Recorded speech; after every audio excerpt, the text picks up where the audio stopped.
Hello. Good evening, everyone.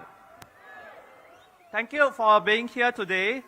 Just some admin instructions before the rally starts. Okay, so sorry, the toilets in the school compound cannot be used. Okay, so the nearest portable toilets, they are actually at my 2 o'clock, okay? You see the colorful bars over there? Okay, there are some portable toilets over there. So if you really need to use a toilet and you're willing to give out your coveted seats, okay, you can proceed there. Okay, second thing is if there is a lightning alert, okay, the rally will be suspended for your safety.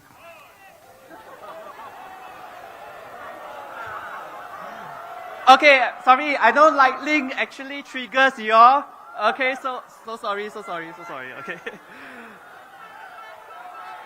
Okay, so if there is a lightning alert, please proceed in an orderly manner to the nearest HDB block for shelter, okay?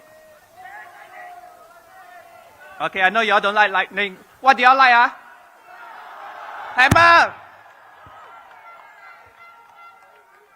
Okay, so I'm going to speak in Mandarin first for the benefit of those who are more proficient in Mandarin. OK， 大家傍晚好，谢谢你们的来临。在群众大会开始之前，请注意以下的2点。很抱歉，学校的厕所不可以用了。OK， 所以如果你要用厕所的话呢，你要去那个很 colorful 的 bus，OK， 那边有几个移动的厕所 ，OK， 你们可以用那边的厕所。OK， 第2点就是，如果遇到雷雨的天气的话呢，群众大会将暂停。OK， 没有 ，OK， 请有秩序的前往最近的竹屋楼下避雨，以确保安全。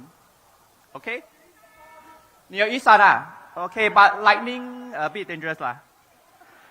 Okay, so welcome residents of Punggol GRC, Sengkang GRC, and Jalan Kayu SMC, and friends and supporters from all over Singapore to the 3rd Workers' Party Rally for General Elections 2025.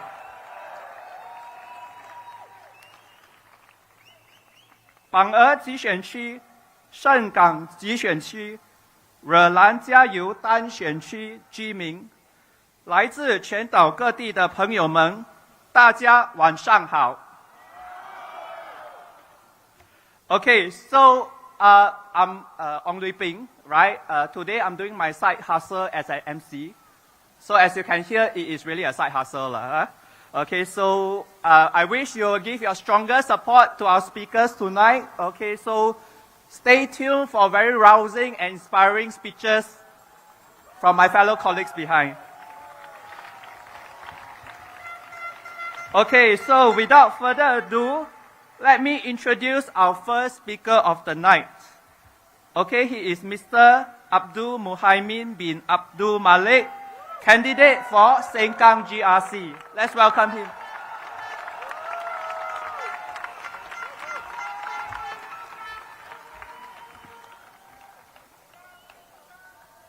Good evening, fellow Singaporeans, and a warm hello to all tuning in. I am Muhaimin, the Workers' Party candidate for Sengkang GRC. First and foremost, can I share a personal story? Yes or no? After 5 years of marriage, my wife and I decided we were ready to start a family. Praise be to God, we are expecting a little one soon. But why did it take us 5 years? It wasn't about the decision to have a child. It was about preparing ourselves for the challenges ahead. The rising cost of living, the pressure to plan for our child's future, work demands, and the responsibility of caring aging parents. Our story is not unique. Many younger couples today face similar challenges. For many, a pressing concern when starting a family is the cost. Right now, even preschool can cost more than your primary or secondary school fees. On paper, the fees might look manageable, but you also need to pay for milk powders, diapers, and the caregiving needs. It can be a stretch financially. Today, fee caps only apply to government-supported preschools, which serve only 65% of preschoolers in 2024. And what if these centers near you are full? You are left scrambling to find another one further away. That could mean extra cost, extra time, and extra stress.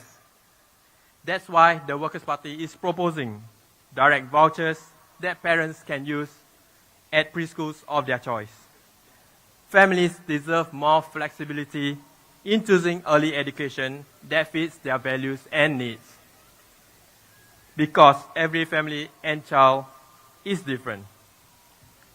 And speaking of different family circumstances, let's talk about stay-at-home moms. Currently, they don't get the same preschool subsidies as working moms. But are they really not working? They are working tirelessly to build strong families and a stronger society. They are caring for elderly parents, managing the home, and raising children full-time. This is why WP calls for these subsidies to be extended to all families.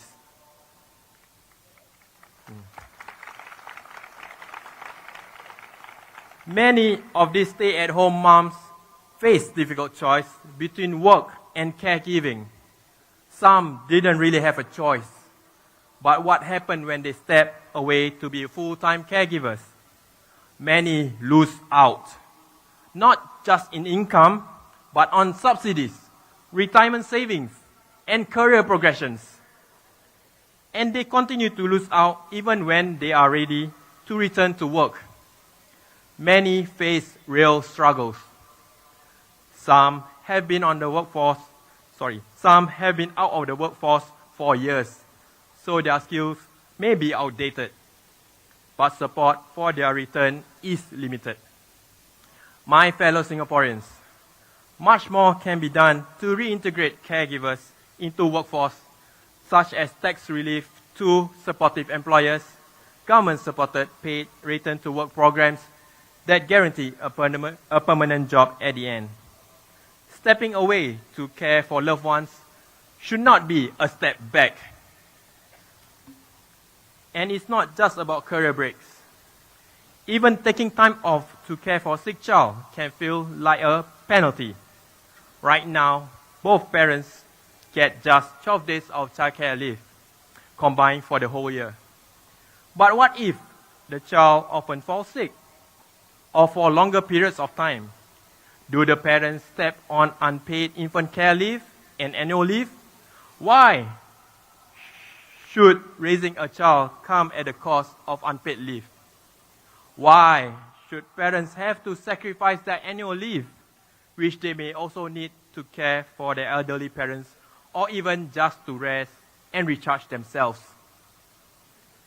If we truly want to be a Singapore that supports families, parents should not have to choose between jobs, their children, and their well-being.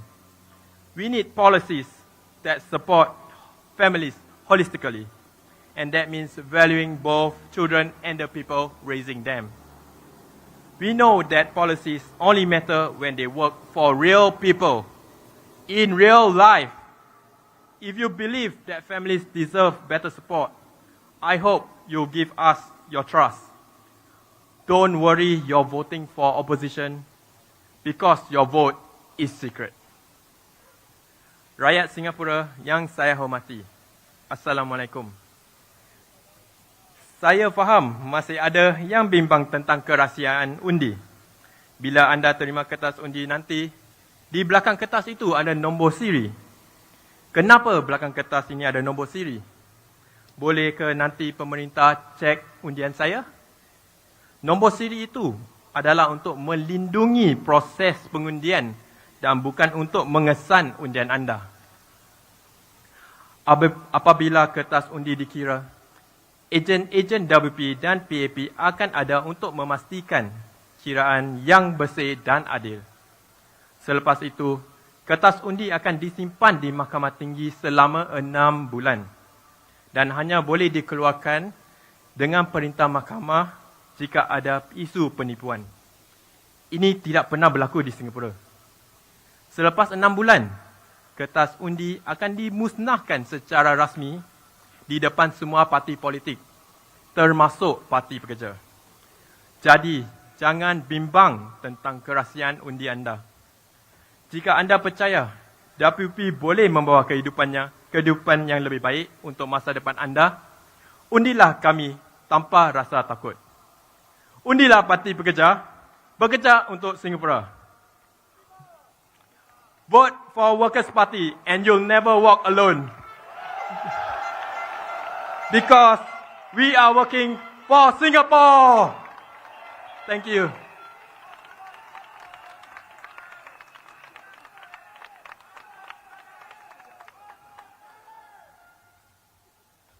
Okay, thank you, Muhaimin, for that very moving speech.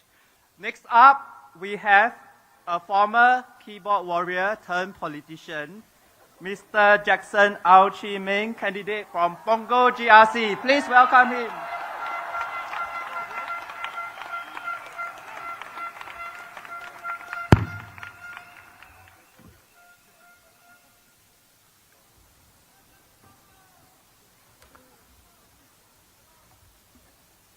Good evening, residents of Punggol GRC.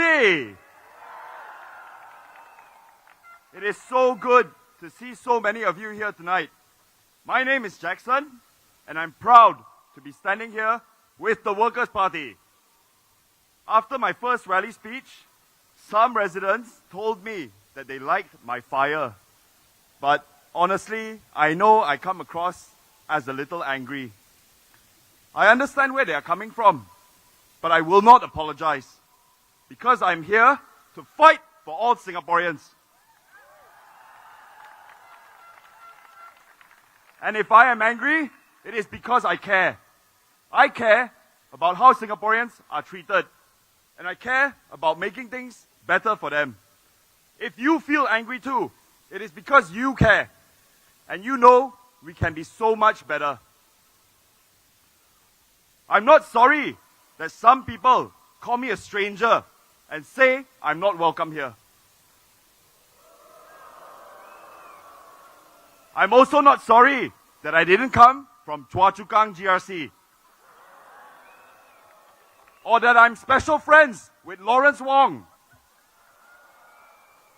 This is because Alia, Alexis, Harpreet, and I, we are a solid team.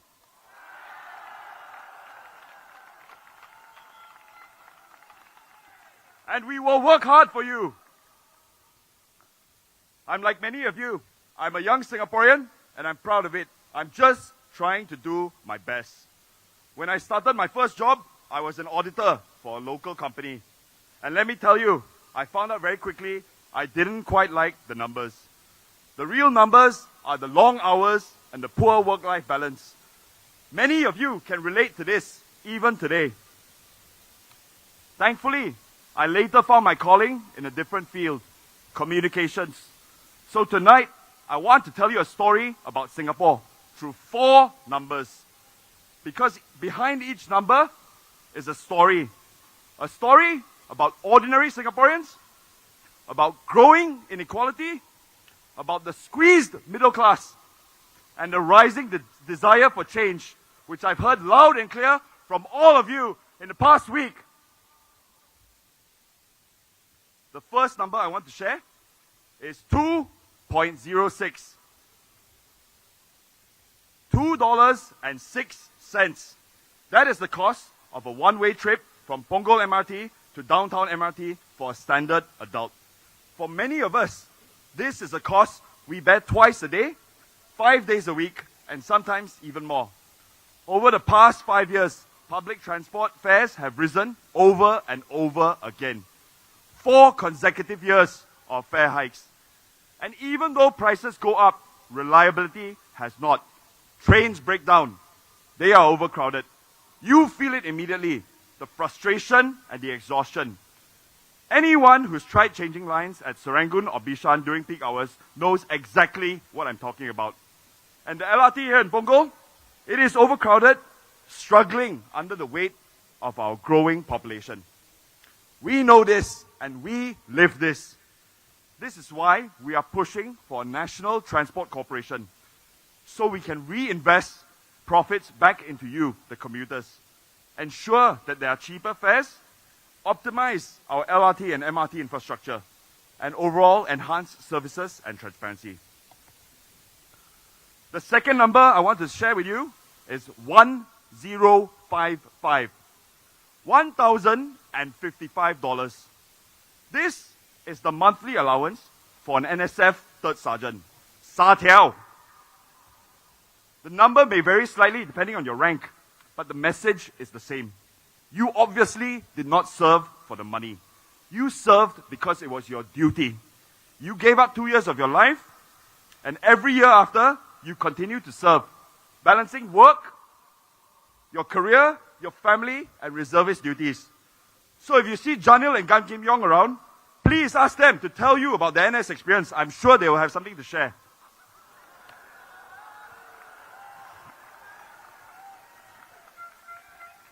The government says your contribution cannot be measured in dollars and cents. They are right. Let's stop pretending that token words and the annual wayangs are enough. Let's truly recognize that NS is a sacrifice and it requires proper recognition. At the very least, let us stop calling it an allowance and start calling what it should be, a salary with CPF contributions. This is how the Workers' Party values your contribution to our national security. The third number I'm sharing with you is 500,000. $500,000, okay? This is what more than half of Singaporeans believe it costs to raise a child up to the age of 21, according to the 2024 Singlife Financial Freedom Index. So, if you're a new parent receiving your SG60 baby bonus pack this year, firstly, my congratulations to you. But ask yourself, is this really enough? Raising a child in Singapore today is not easy. Young families face rising childcare costs, limited parental leave, long BTO wait times. The Workers' Party understands this. We have proposed real, meaningful, and long-term solutions and support. We're not giving you one-off grants, and we're not giving you teddy bears and labubus. What we're calling for is enhanced parental and childcare leave, flexible working arrangements, shorter BTO wait times, and reforms in our education system, giving families the choice to skip the PSLE if it is in their child's best interest. And young singles, don't worry, we are not leaving you out. We're also pushing for you too to be able to buy your homes earlier, because you matter as well.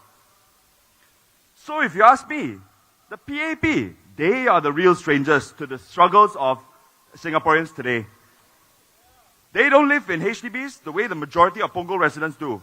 They don't squeeze onto the LRTs, the MRTs, or the buses. They drive around in their Porsches and their Audis. And they definitely don't need to worry about whether wonton mee costs $5 or pasta costs $18. In fact, my team and I found out recently, during one of our lunches at Waterway Points, you can get pretty good pasta here for less than that. So in a nutshell, can they really understand what Singaporeans are going through? Representation requires empathy. Empathy comes from living what Singaporeans live every day.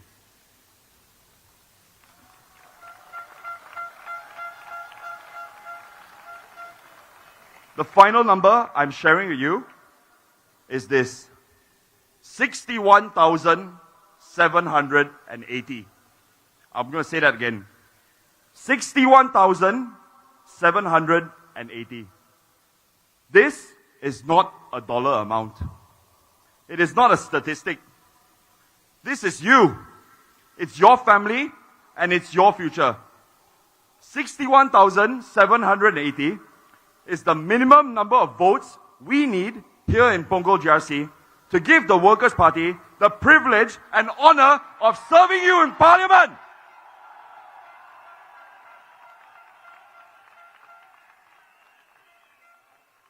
This number represents your voice, your hope, your desire for a better future. If you believe in our vision, and if you have hope for a better Singapore, then please give us your support and add to that number. If we win, we won't just be making history. We will be sending a clear message that you want to be heard, Punggol wants to be heard, and Punggol wants to change.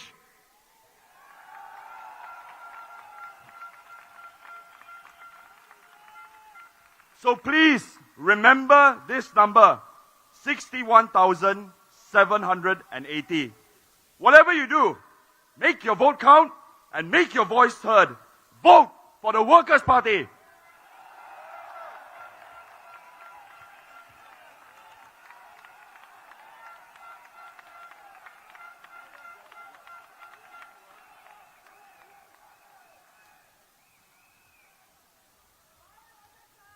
Okay, thanks Jackson for that really fiery speech.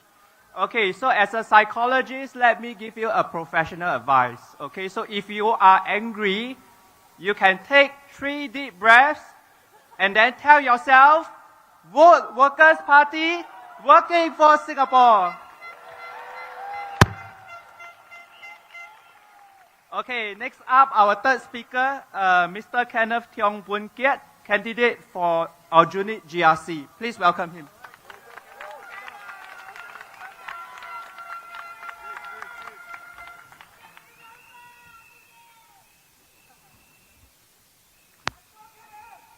Friends, fellow Singaporeans, my name is Kenneth Tiong.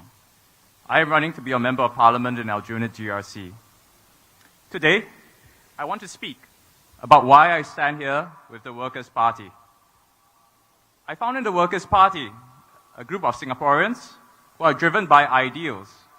The people of this party are not here for titles, positions, or material benefit. They are Singaporeans like you and me, who give their precious time and sometimes even their own money, purely because of what they believe in. The possibility of a better Singapore. The belief that Singapore deserves a real choice. And to be that credible choice, to earn your trust, we hold ourselves to clear standards. Our leader, Pritam Singh, spoke about the Workers' Party being rational, respectable, responsible. Our 3 Rs, our guiding principles. But tonight, I tell you that there's a 4th R that defines us. Now, ready. We are ready. Ready to listen. Ready to serve. Ready to fight for you.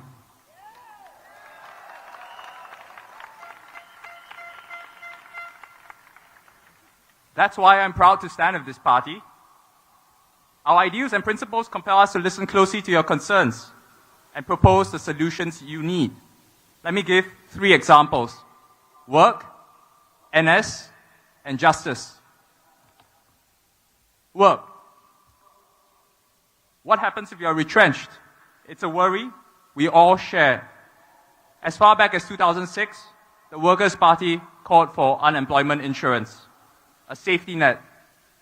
Repeated it in manifesto after manifesto, pushed it in Parliament. It took until 2023, 17 years later, for the government to announce temporary support. Only this year, in 2025, a scheme took shape. We saw the need decades ago. We believe you deserve security today, not after years of waiting. NS, think about our sons, our brothers, our friends serving national service. Is their allowance fair? Does it meet the rising costs we all feel? My colleague Gerald Giam didn't think so. In 2023, he demanded better. Months later, allowances went up. He pushed again this year, and they went up again.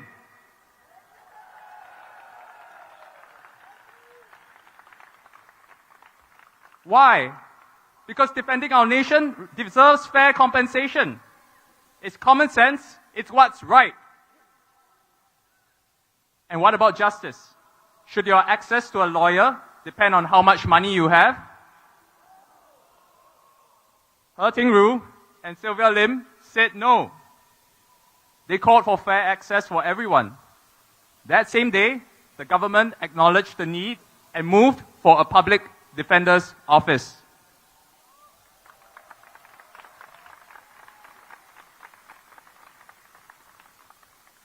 Today it exists. Is our system perfect? No. But is it fairer because the Workers' Party was there speaking up?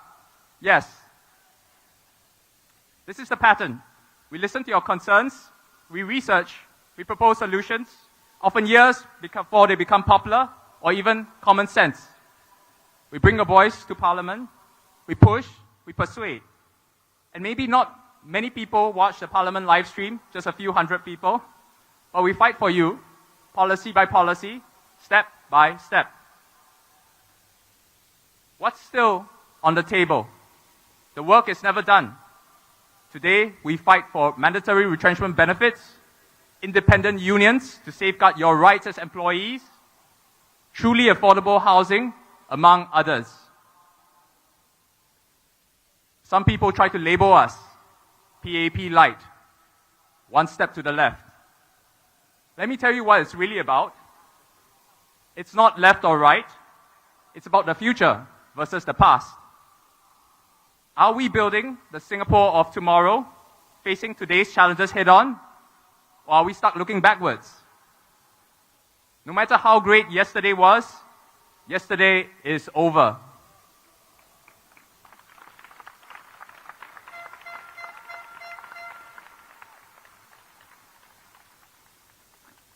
The Workers' Party has its eyes firmly on the future because you, the people of Singapore, are in our hearts. So when they call us PAP light, I say maybe they've got it backwards. Maybe the PAP is WP late.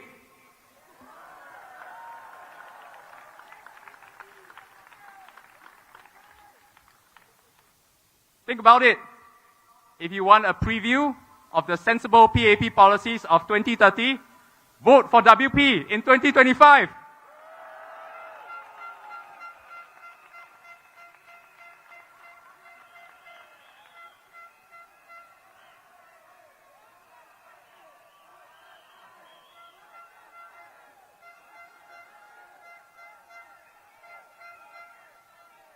Get those policies 5 years earlier, when they actually matter for the challenges you have right now. Now, you hear the PAP responding, digging through archives, saying, oh, we mentioned that idea in 2008, or we needed time to study. Friends, they talk about study time. 17 years for unemployment support. While they studied, did your bills wait? Did your family struggles pause? Whatever label they put on that long process, the undeniable outcome for Singaporeans was delay. Friends, that cost of delay is paid by you. Ultimately, whether they admit it or not, whether the final policy is a perfect copy or slightly different, our relentless push on unemployment support, on NS pay, on getting justice for scam victims, forced them to act. It delivered progress. It made a difference in your lives. That is the outcome we fight for. The outcome for Singaporeans that matters. So why wait? Why wait for a delayed, watered-down version of a good idea? Why settle for policies playing catch-up? You deserve leaders who don't just monitor, but act. You deserve solutions that are fresh, relevant, and address your life today. The cost of living, the pressures, the dreams you have for your family. You deserve a party that is ready. Ready to represent you, ready to shape a better future starting right now. So this GE, make your vote count. Vote the Workers' Party. Vote for the party that is always ready to work for Singapore. Thank you.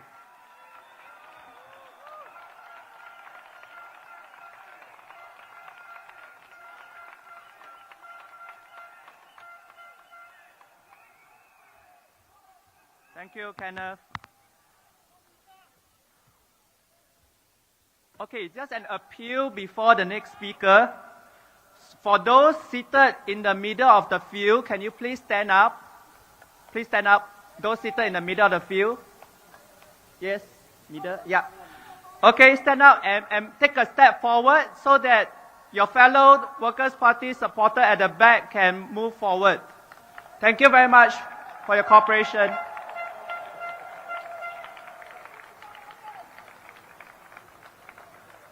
Thank you for showing the Singapore spirit.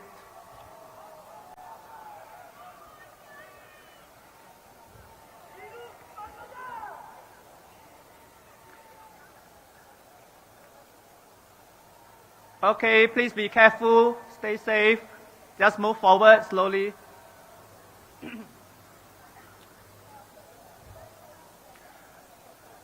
Thank you very much. And for those behind who can't hear the speeches well, please turn on the live streaming on your handphone to hear our passions better.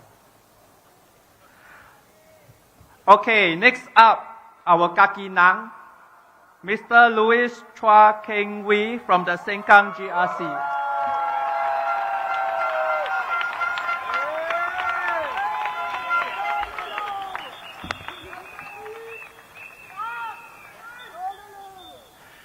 Good evening, voters of Sengkang GRC,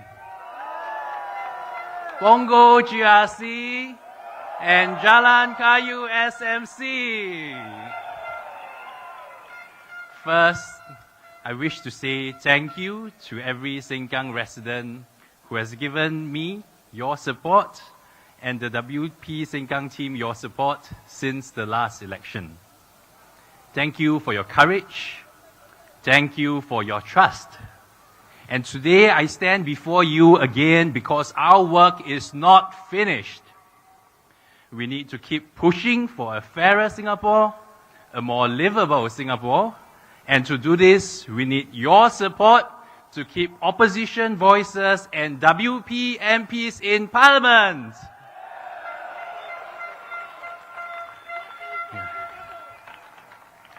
Allow me to speak in Mandarin today. 各位选民朋友，大家晚上好。我是工人党盛港集选区的候选人蔡庆威。今天我要谈一谈市政理事会的事宜。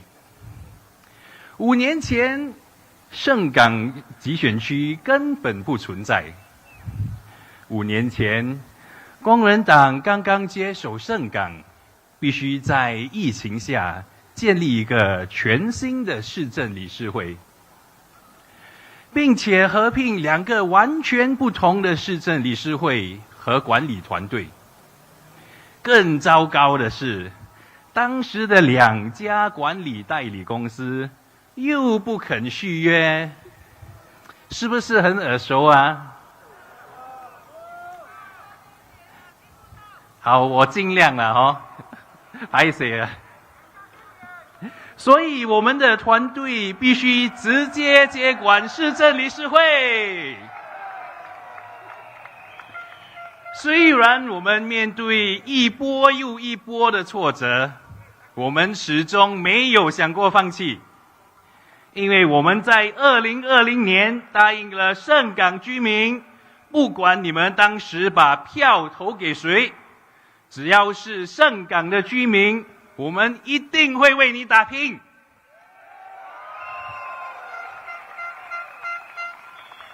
5年后，我很高兴的可以大大声声的和大家说，我们是全新加坡管理的最好的市政理事会之一。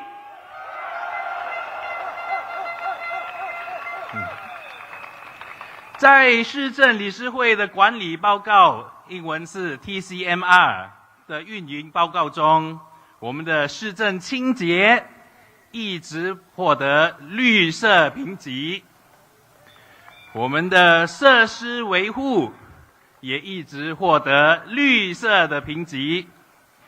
当然，我们的电梯服务也一直获得绿色的评级。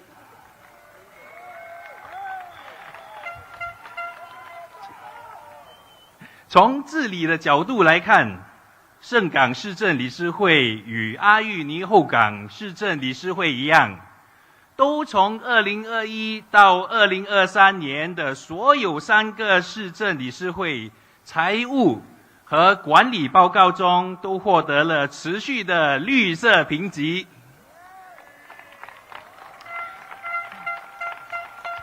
在这3年，盛港市政理事会也是全新加坡16个市政理事会中，仅有8个完全没有违反市政理事会法或市政理事会财务规则的市政理事会之一。所以当 BAB 政府恐吓你说，如果你把票投给工人党，你们将会付出代价，你们就不会有盖走廊，你们的物价就会大跌，这些都是假的。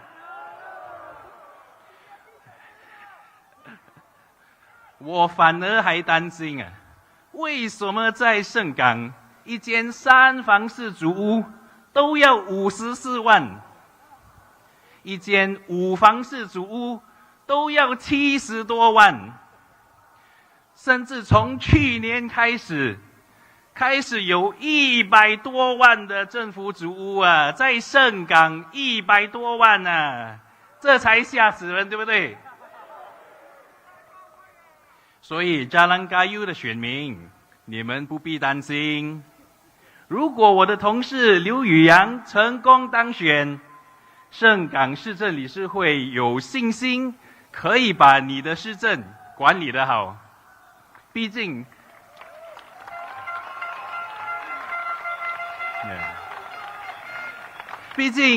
Fernvale 本来就是盛港的一部分，连地址都叫新港 West， 对不对？同样的呢，榜儿的选民，你们也不必担心，因为我们工人党有着34年管理后港的经验，14年管理阿育尼选区，和在盛港设立了5年的市政理事会。那让我以方言简单的跟大家总结一下，好吗？其实呢是真简单的事啦。阮工人党永远会为新加坡人打拼，因为阮做的每项物件，拢是为着你啦。各位選民，你哋唔使驚，你哋都冇咩好驚。等我哋繼續為你服務。所以調招話啦，袂使買單嘛，對不？成港幫個甲Jalan Kayu嘅雙面，你外勢放心，請到工人黨一票，感謝大家。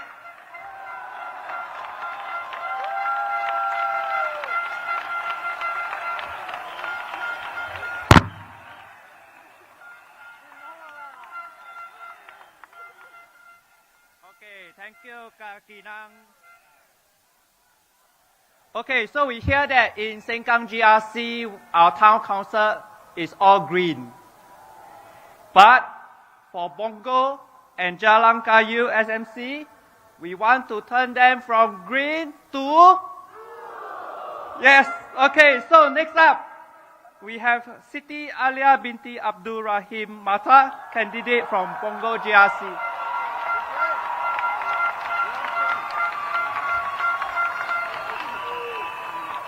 Hi, good evening everyone. My name is Alia Matar, and together with my teammates Jackson, Alexis and Harpreet, we are a solid team running for Punggol GRC. When I graduated from law school, I went into litigation. After 2 years, I decided this was not for me. So I took a leap of faith and moved into financial law, something that was completely new and unfamiliar to me. Since then, I have spent 8 years as legal counsel in the Monetary Authority of Singapore, and when I left, I continued to stay in the financial industry. While Punggol may be new to us, the ideas and aspirations of Punggol residents are very familiar. Like many of you, I am a parent. I look after my aged parents, also like many of you. In our engagements with you, Punggol residents, you voiced many concerns, including transport woes, internet connectivity, loud jets flying overhead, rising food prices, and at the same time, you shared worries about the increasing cost and stress of bringing up children in Singapore, including those with special needs. You, like me, are concerned about the mental anxiety placed on our children with the existing pressure cooker system of education. Just earlier today, I met a Punggol resident, a caregiver to her 22-year-old daughter with cerebral palsy. Her joint household income means that she is not qualified for some subsidies, and yet the cost of medical equipment for her child is much more due to her special needs. Not to mention the mental state of her as a parent with a child of special needs. Children need support, but so do caregivers, something we sometimes forget. Our senior citizens, they are anxious about rising medical costs. Many of them do not have a steady income. They are concerned about having to pay GST on parts of their medication, having their Medisave capped to a certain amount, even for chronic conditions. Ladies and gentlemen, let me ask you, whose money is in our CPF accounts? Whose money is in our Medisave accounts? It is our hard-earned money, meant to pay for our medical costs in our old age. This is not asking for handouts. It is trying to take care of ourselves with our own money. Ladies and gentlemen, there was an article recently by Tan Swee Chie, former Group Chief Executive of NTUC Enterprises, and let me quote him. "We live in a troubled world. Citizens must speak up on matters that affect our collective future, especially when decisions are taken in our name. These are not acts of division. They are acts of care for our country and for the institutions we rely upon. We keep hearing the term behind closed doors, that heated debates and discussions had already taken place behind closed doors, that some people have friends in higher places where they can ask for special help, even for national programs apparently. Is this right? Can you accept this? This is our nation. We are the stakeholders. Involve us in the decisions, especially when they are taken in our name and on our behalf. This term, behind closed doors, should be retired, should it not? The Workers' Party is transparent. We are open. We say what we do, and we do what we say. Our policies are based on what Singaporeans, the stakeholders of our nation, are asking for. We are a party that accepts the diversity of Singapore because we know what unites us matters way more than what divides. So ladies and gentlemen, Punggol voters, it is time for change. Vote the Workers' Party, working for Singapore. A few words in Malay. Penduduk-penduduk Punggol, saya nak tekankan 3 perkara saja hari ini. 1, kalau kita Parti Pekerja diundi masuk rancangan peringkat kebangsaan atau national level plans seperti daerah digital Punggol, masih akan diteruskan, jangan bimbang. Rancangan peringkat kebangsaan adalah untuk semua, bukan hanya kawasan tertentu.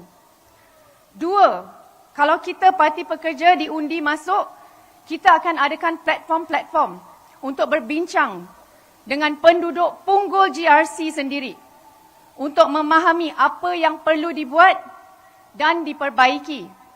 Jangan takut, jangan bimbang.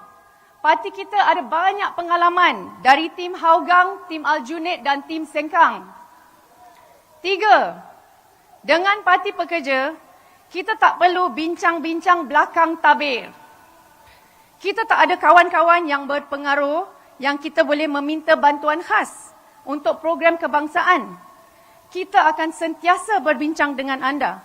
Kita akan membawa suara anda ke Parlimen. Parti Pekerja Telus, kita sentiasa terbuka. Kita akan sentiasa bekerja sama dengan anda. Berilah kami peluang untuk menjadi suara anda. Undilah Parti Pekerja, bekerja untuk Singapura. Terima kasih. Thank you.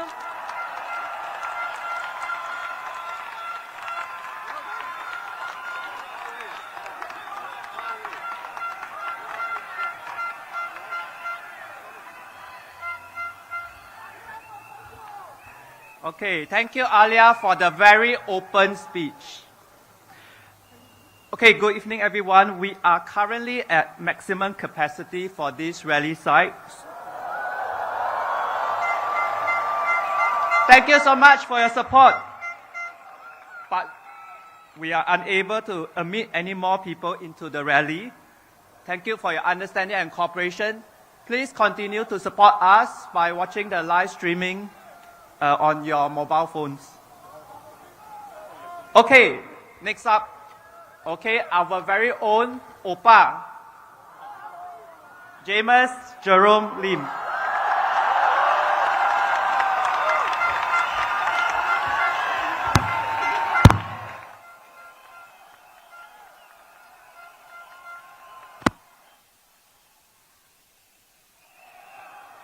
Good evening to our 200. Thank you.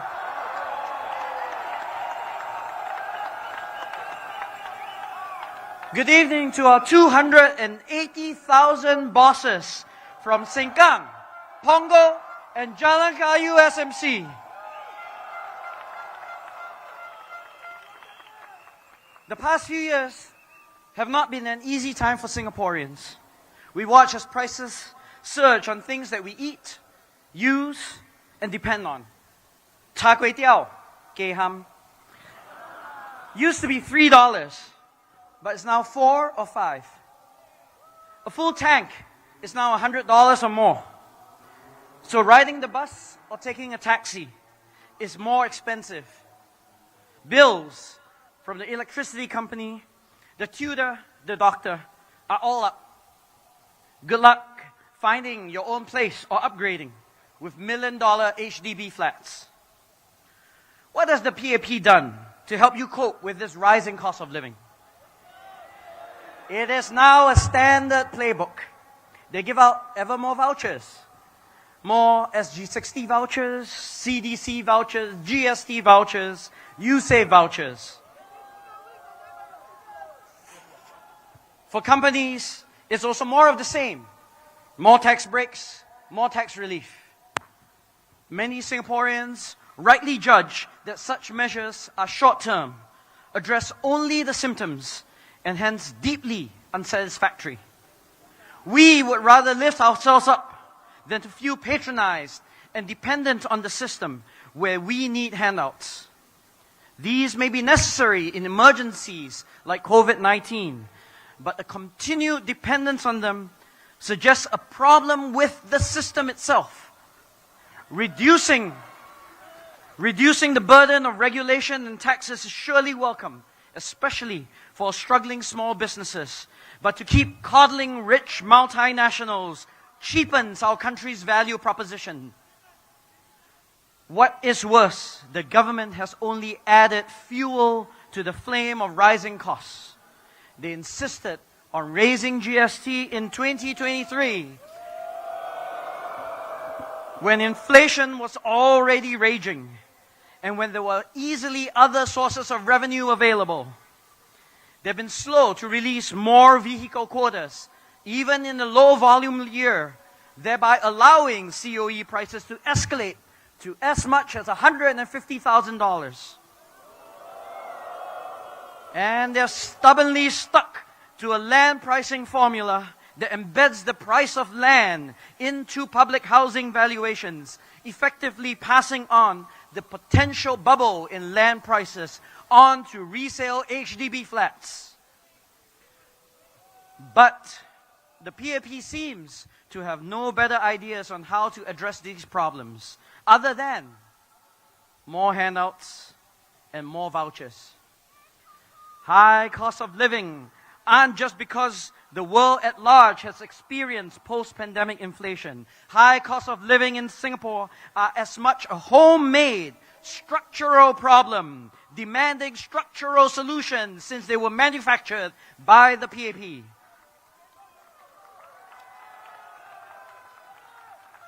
Think about HDB. Conceived in good faith, it served our nation's housing needs for more than a century. But owning our homes is now a juggling act, a balance between affordable housing, enough returns for retirement, and having a roof over our heads. Like any juggling act, however, these balls will eventually come crashing down.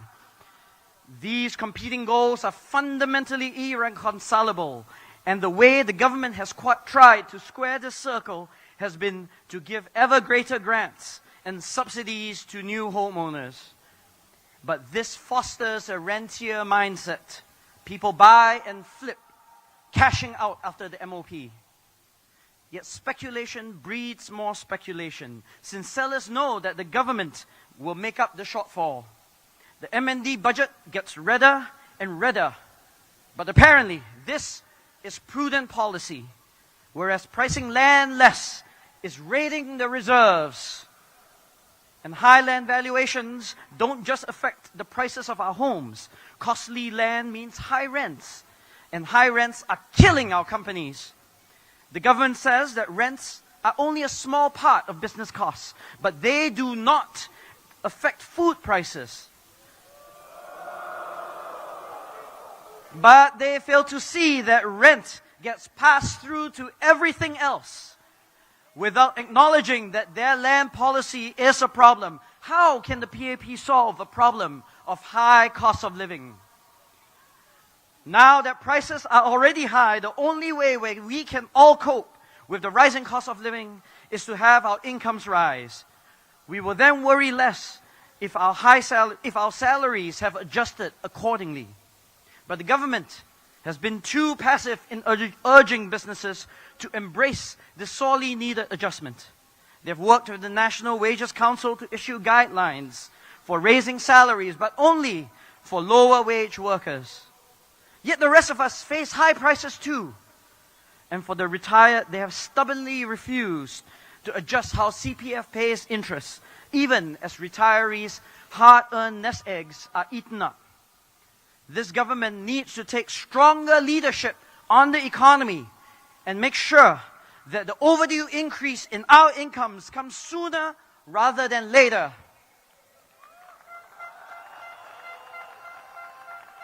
The decades and decades of parliamentary supermajority that the PAP has enjoyed has bred policy complacency, intellectual stagnation, and unimaginative thinking.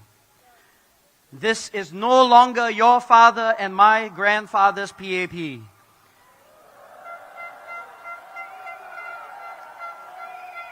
The modern PAP has shown itself bereft of good ideas and necessary reforms that are able to address the complex and evolving problems of the 21st century. Now, the PAP calls for unity. The Workers' Party believes in a united Singapore.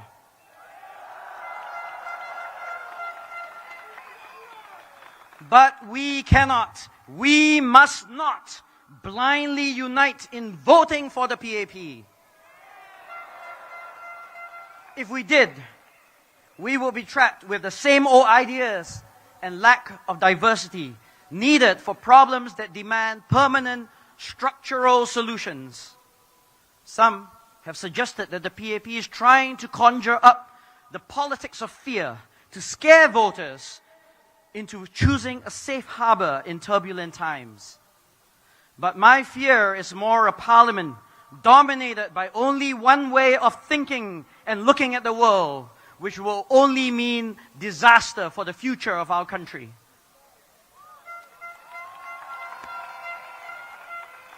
How can we be sure that a one-party government will take your concerns seriously if we aren't there to speak truth to power? How can we be certain that highly paid ministers are not subject to groupthink and disconnected from the things that truly matter on the ground to you and I? How do we know that there will be a future for ourselves and our children when Singaporeans are not choking under the pressure of high prices and high costs? We need fresh ideas and new perspectives for our changed world. The Workers' Party has consistently championed innovative policy proposals in Parliament. The PAP dismisses our arguments, calling them theoretical or irrelevant. But then 10 or 20 years later, they show up in government policy. Let us be your voices that the government can no longer choose to ignore. Voices that know how you feel because we talk to you. We listen and we learn. Voices that empathize with your struggles because we feel them too. Voices that don't just go with what this government wants, but what the people you want. These are the voices of the people and the Workers' Party, working for you, working for Singapore.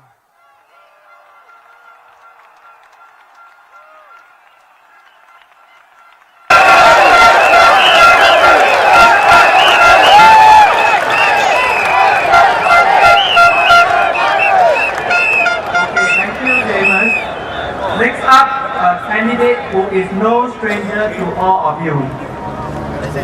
Our very own Alexis Deng Pei.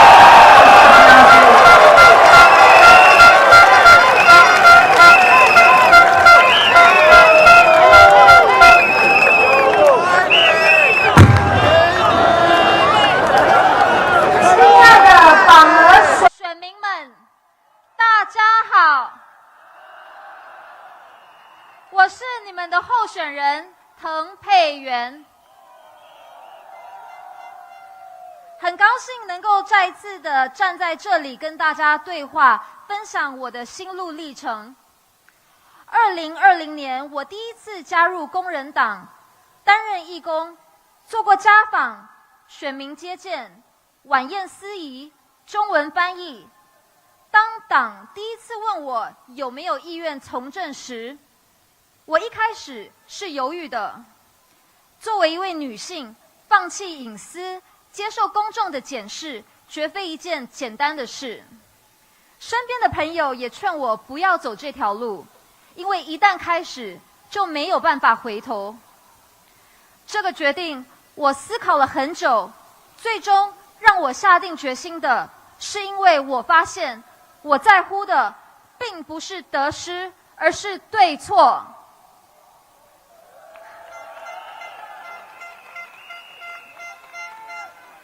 对我来说，跟随本心，实践价值观，努力创造一个更美好的社会，就是一件正确的事。很多人问我，如果想为民服务，为什么不加入执政党，走一条康庄大道？为什么要选择工人党，走一条崎岖小路？今天，我想用这5年来作为义工的感想、所见所闻，回答大家。我看到的是，在这繁荣表象下，贫富差距扩大，弱势群体对梦想的无能为力。我看到的是年轻学子过早背负起对未来的焦虑，孩子们在课业压力下流泪挣扎。我看到的是执政党高枕无忧，而工人党议员在巨大压力下依然坚持信念，一家一家的帮助居民。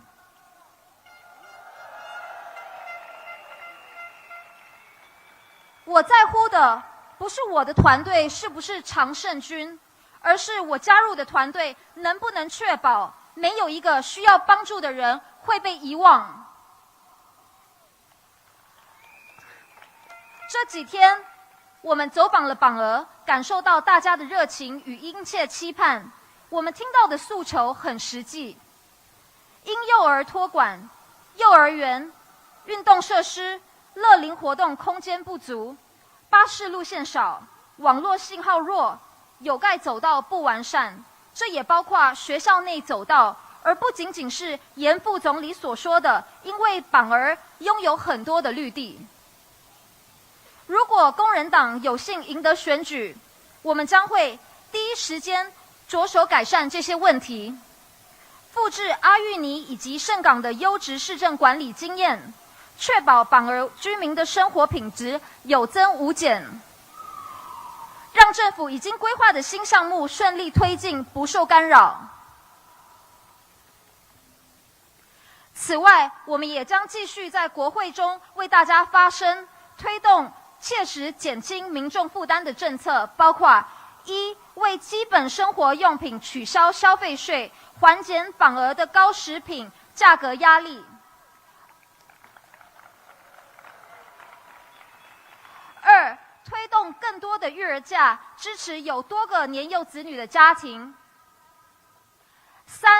为支持看护者重返就业的企业提供税务减免； 4. 更新学校课程，帮助年轻人更好地融入未来职场。这只是我们努力推动的一部分政策，未来我们也会继续在国会为民发声，捍卫多元声音，请大家给我们一个机会，为榜儿民众服务，也为国效力。谢谢。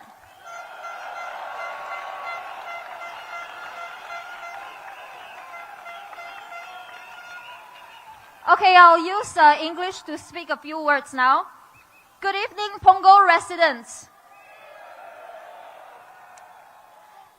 It's been a real pleasure meeting so many of you over the past few days.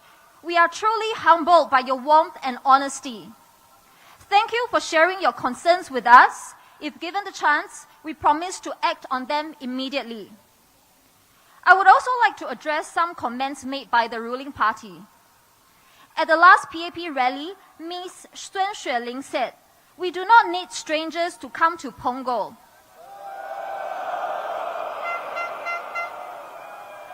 May I ask, is she referring to DPM Gan Kim Yong too?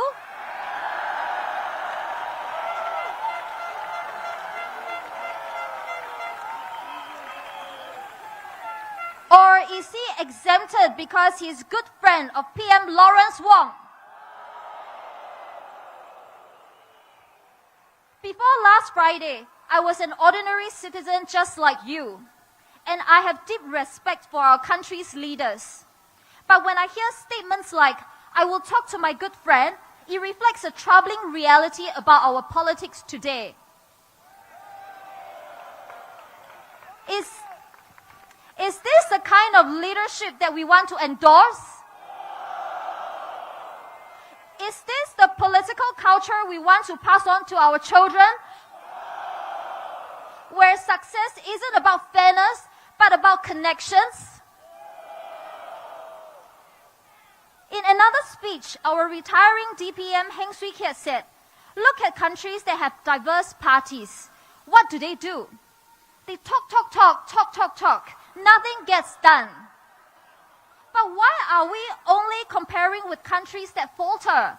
Why do we assume Singaporeans aren't smart enough to chart our own unique political path?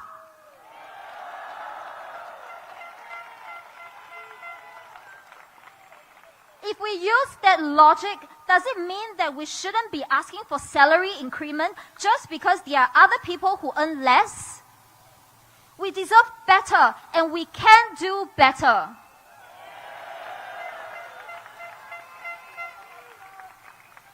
In GE2020, PAP parachuted DPM Heng Swee Keat into East Coast GRC.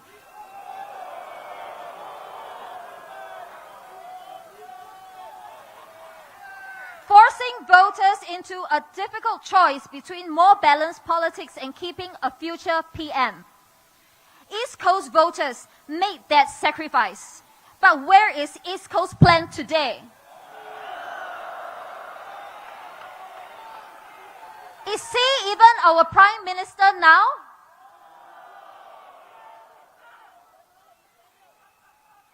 And again, they are trying to pull the same stunts in Punggol, forcing you into a corner. Is it really that wrong to want a more balanced parliament? If we allow this tactic to succeed again, make no mistake, it will be repeated at the expense of all Singaporeans.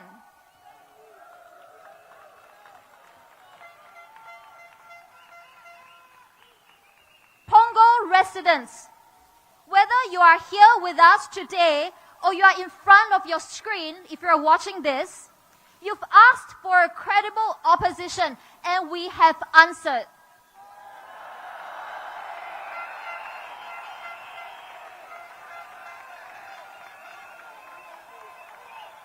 We have fielded a very good team here, a solid team.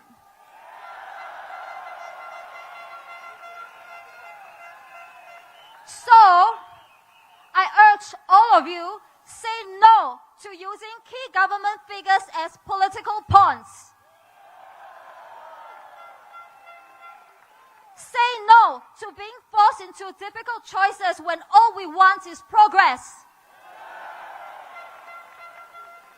Say no to falling for the same trick twice because we deserve better. Harpreet, Jackson, Alia, and I have stepped up for you. Punggol residents, it's now your turn to step up for all Singaporeans.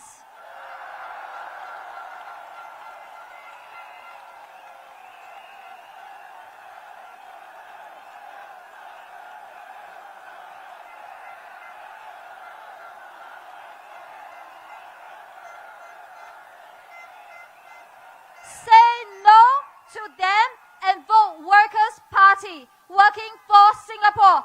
Thank you.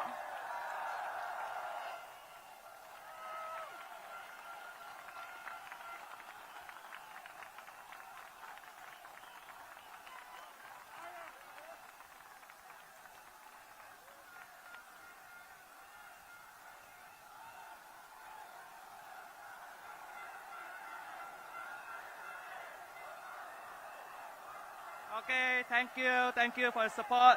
Do we look like strangers to you? Okay, next up, our very own proud silver passion card holder, Miss Sylvia Lim Sui Lian.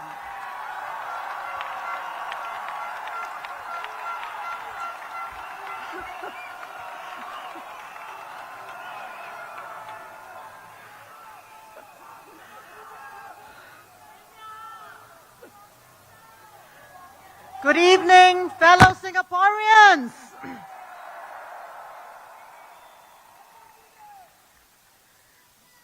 As you know, I've been in politics for some time, but this is the first time I'm speaking at a rally in Punggol. And the air smells good.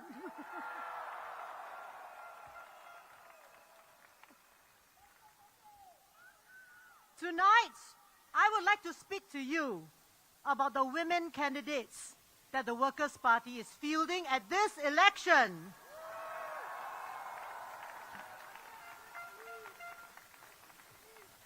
Being an opposition candidate in Singapore is a high-stakes, high-risk activity. Politics can be a nasty business.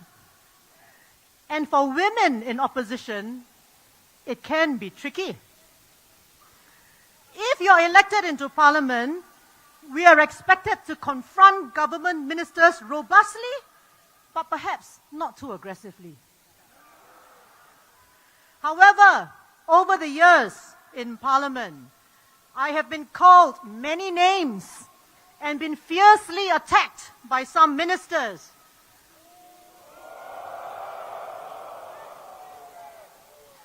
But I fought back with everything I had.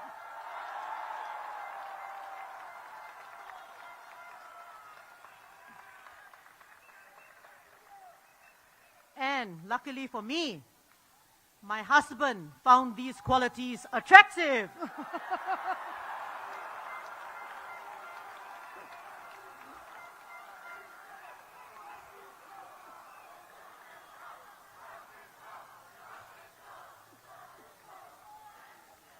I hope he's come back from his dinner.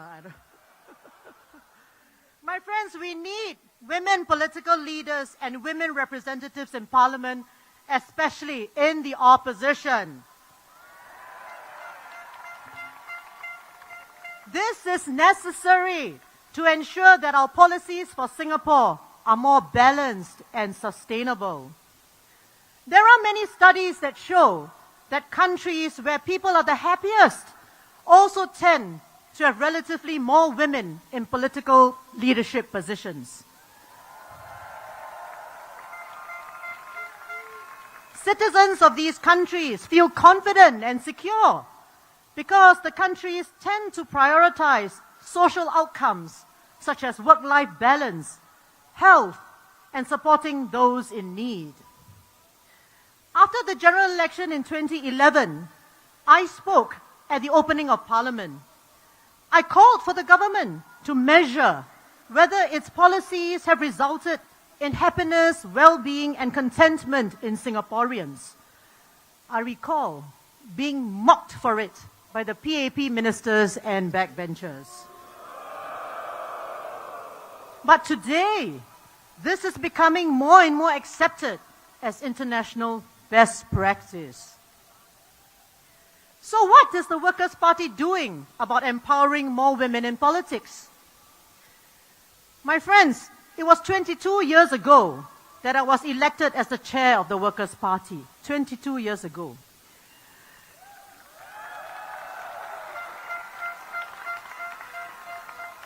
And I have to say, I have outlasted 4 male chairmen of the PAP, and I've yet to see a female chair on their side.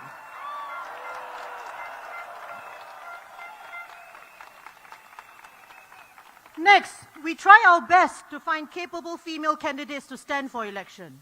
This is not easy for the opposition.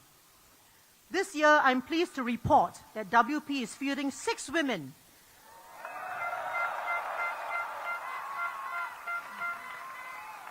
Tonight, I would like to share with you why I think they are women of substance who will speak up for you fearlessly and defend your interests in Parliament.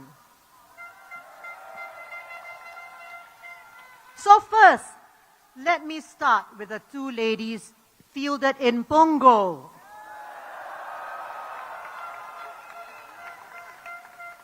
First, Alia Mata.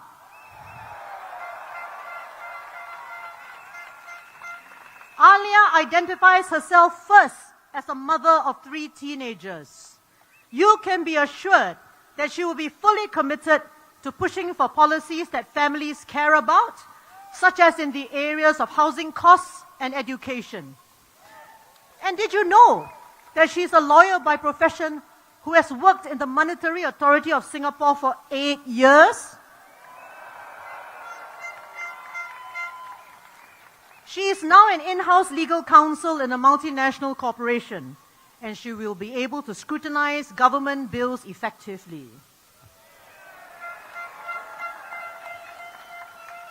The second lady for Punggol is Alexis Dang.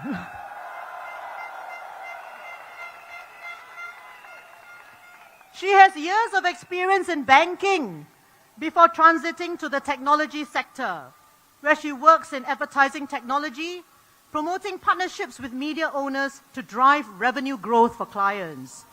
She's effectively bilingual, as you saw, in English and Chinese, and spent her childhood abroad due to family circumstances. As a young Singaporean, she will be able to share the concerns of many Punggol residents and push for change in areas affecting young families and singles.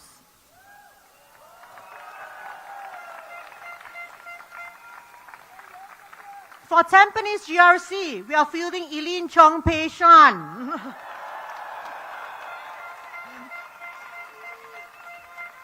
She was a diplomat with the Singapore Ministry of Foreign Affairs for 7 years and has a good understanding of regional and international affairs. She's now working in the philanthropic sector, seeking to bring about positive outcomes in early childhood development, education, and youth mental well-being. If she's elected, she will be able to handle both domestic and foreign issues.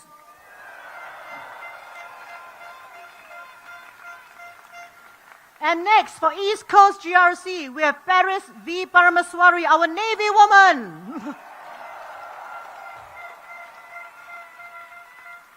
She rose from the ranks in the Navy, worked in insurance before joining the US Navy in Singapore as a security administrator. Besides being a wife and parent, she knows what it is like to obtain a degree through part-time studies, just as many of you are doing. With a strong spirit of volunteerism, she has worked with people who have taken life's hard knocks, such as crime victims and ex-offenders. Paris will contribute her rich experiences to Parliament if she's elected.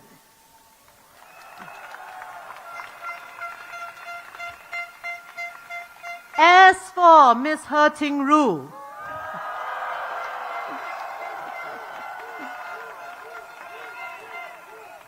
who was MP for Sengkang for the last 5 years, do I need to say more? She has proven herself more than capable of handling her parliamentary duties and being chairman of the Sengkang Town Council, all while being the mother of 3 children under the age of 10.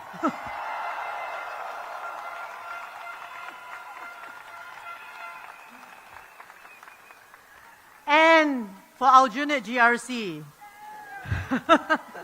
you still have me.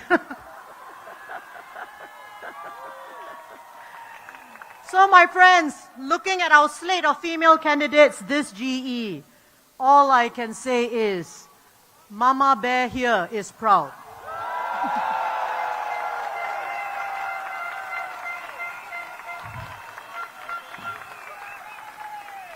So how will we serve your interests as opposition MPs in Parliament? We want Singapore to succeed. We want our parents to age well, our children to be safe and happy. We want a vibrant environment where everyone can reach their full potential. We want strong communities and a resilient spirit. The difference between opposition MPs and PAP MPs is that we can reject government policies that we do not think are in the interest of Singaporeans.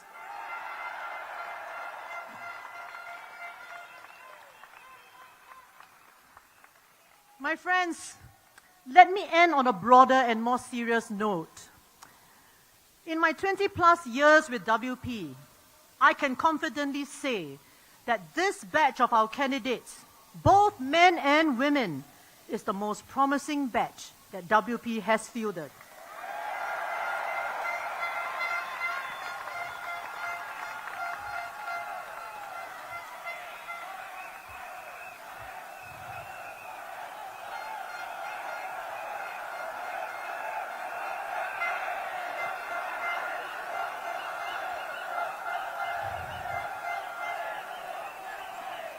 And therefore, there is a key message for you, our dear voters in Aljunied, Hougang, Sengkang, Punggol, Jalan Kayu, East Coast, Tampines and Tampines Changkat.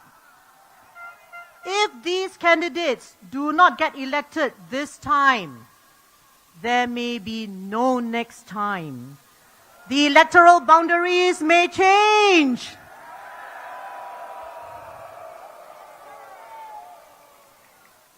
So there is no time to waste on this. Let us not dither about whether to cast your vote for WP this time or not.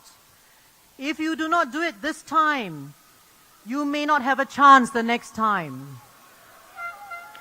So let May the 3rd, 2025 be your moment.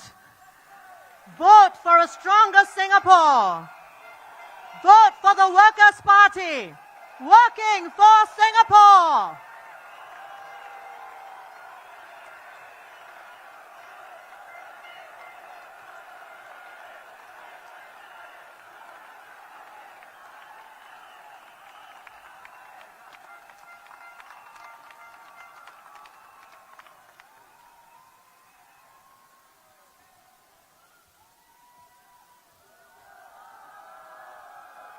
Okay, let me ask you this.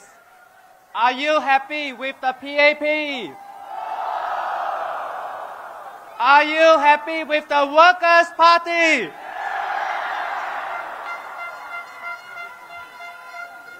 Okay, good news, guys. Okay, the crowd situation has improved. Can I seek your help to stand up and move forward so that we can admit more people now?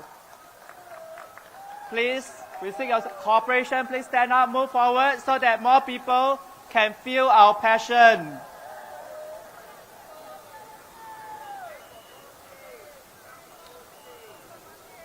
Okay, please move forward slowly. Please be safe. Thank you so much.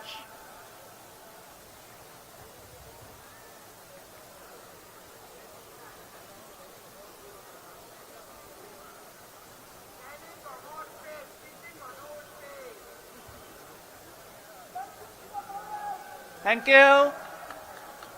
Thank you for showing the Singaporean spirit. Please move forward, but please be safe.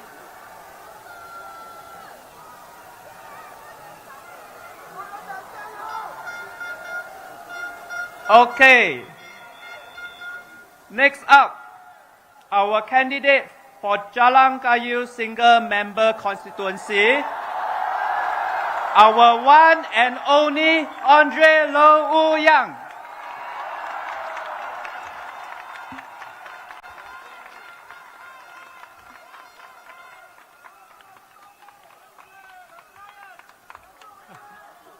Thank you. I may be short in stature, but I hope I can rise above. All right. Good evening, my friends, my neighbors. 各位朋友，各位邻居，晚上好。Man, it feels good to be here among my fellow Pongolers. I live not too far from here, but I didn't grow up here. So I don't know if you think I qualify to be a son of Punggol or not.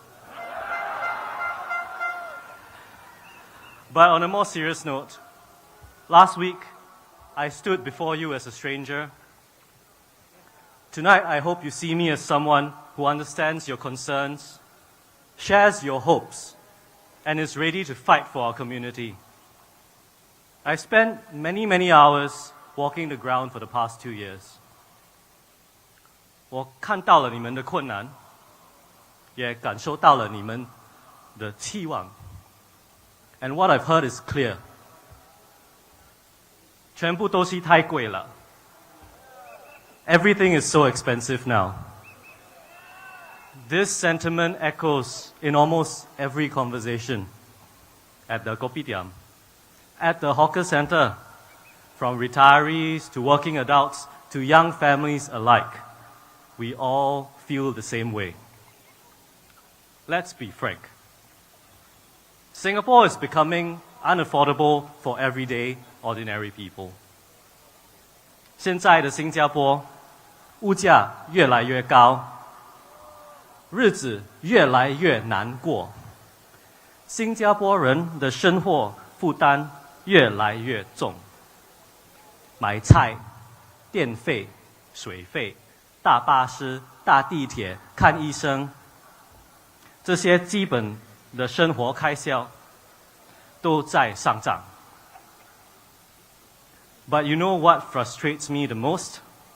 It's when I hear the ministries tell us that, oh, actually, inflation rate is falling. That's what they said in February this year, but the reality is different. You and me on the ground, when we go to the supermarket, do we see our prices falling? I didn't think so. And a retiree, they cut back on the simple joys that they used to take for granted. 我们辛苦了一辈子的长辈，退休后，他们是否可以享受一个舒服的生活呢？ This isn't just about statistics. This is about dignity. It's about whether Singaporeans are able to afford a decent standard of living in our own land.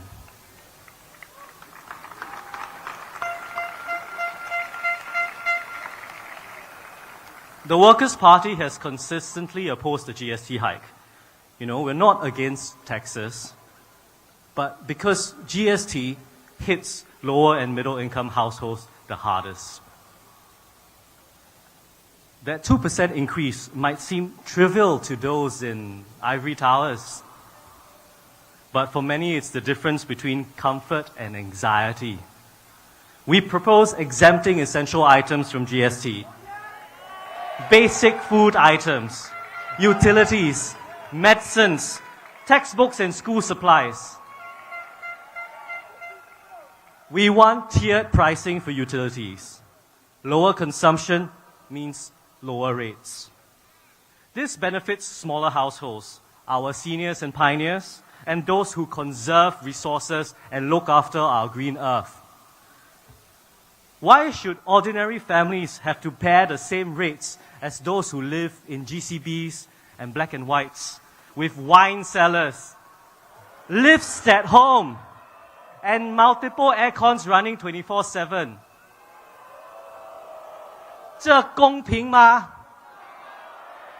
这合理吗？ Housing remains the biggest expense for most Singaporeans. The financial burden is there for the youngest, and if they don't have a stable roof over their heads, how can they even begin of thinking of starting a family? Wait times of 4 to 5 years for BTO flats. When did this become the norm? When did this become acceptable? In 1989, the wait time was just 2 to 3 years. The government has finally admitted there is a problem. But what is their solution? Recalibrating. That's a new one for you. To have more flats with wait times under 3 years. Under 3 years, that is their optimistic goal. Shouldn't that be the ceiling, the maximum, not a goal to aspire to? The Workers' Party will continue to push the government to bring BTO wait times back to what they were before. Not eventually, not gradually, but now. We also believe that 28-year-old singles should be allowed to apply for BTO flats. Not just those aged 35 and above.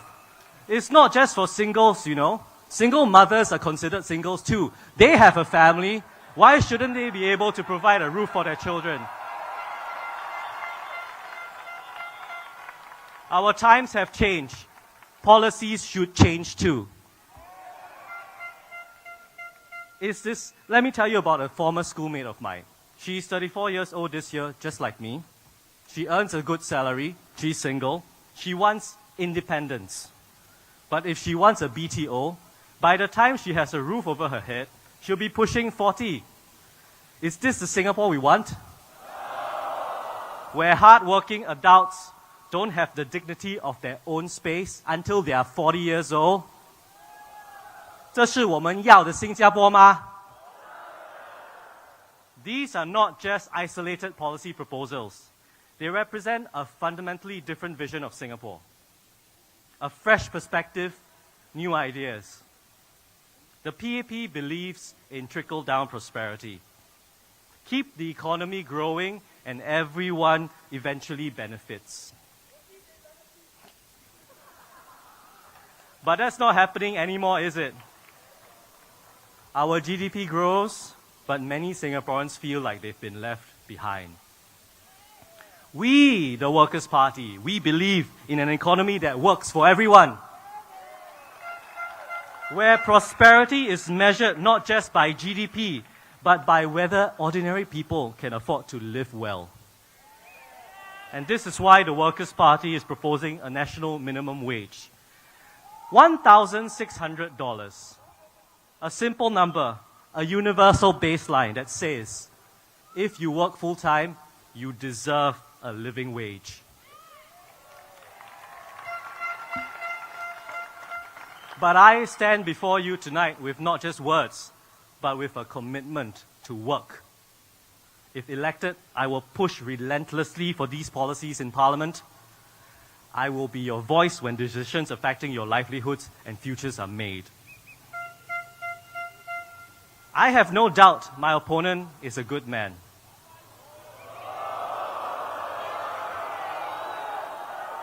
I have nothing against him personally, but what he represents is a party that has allowed these issues to fester. A party that raised GST twice during a cost of living crisis. A party that monitors while housing prices spiral beyond our reach. My friends, on the 3rd of May, you have a choice. You can vote for more of the same, or you can vote for representatives who will fight for a more affordable Singapore. For a Singapore that truly supports families, for a Singapore that truly cares about its people. 我们会为你们争取更公平的政策，让每个家庭过更舒服的生活。我是刘宇阳，我是惹兰加油的候选人。I'm Andre Lau, your Workers' Party candidate for Jalan Kayu SMC.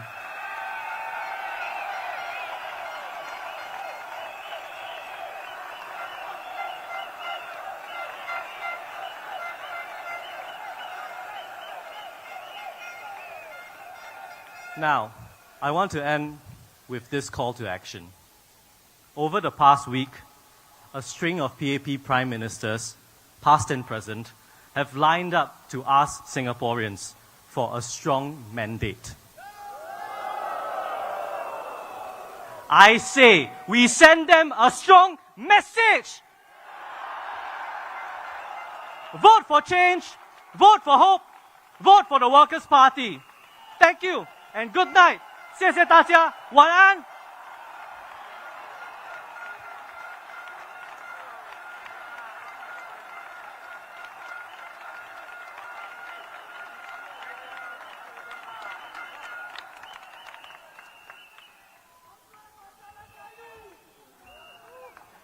Okay, my fellow Singaporeans, let me ask you this. How do you get the PAP to press the leave button to take the leave down from their ivory towers? You vote for the? You vote for the? You vote for the? Thank you. Next up, our very own harpoon to the heart of PAP, Harpreet Singh.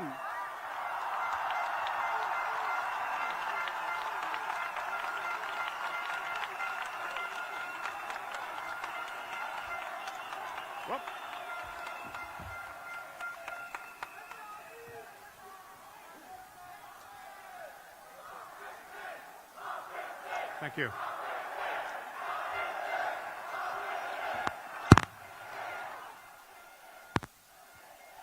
Hao.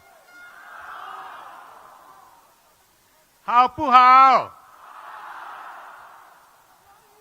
吃饱了吗？很好。今日我係打淡薄條蕉嘅，也是了 vote 我嘅 Punggol GRC team and 我能呀。即係 GE， 將來嘅牛呢，特更，我能我使打掉招嘅。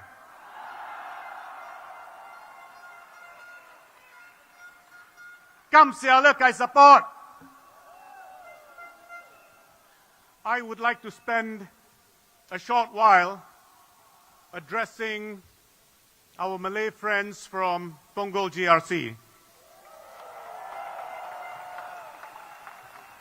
Apa khabar semua?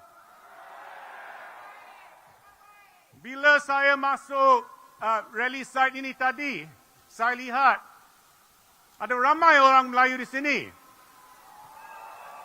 Abang-abang, kakak-kakak, adik-adik, mana semua? Dengan lagi semangat, mana semua? Nama saya Harpreet Singh. Saya tahu, saya dengar ada orang yang cakap yang peguam senior Singh ini, kita tahu dia pandai cakap bahasa Inggeris. Dan kita pun ada dengar dia boleh cakap bahasa Teochew. Tapi orang tanya, yang peguam Singh ini dia boleh cakap bahasa Melayu ke?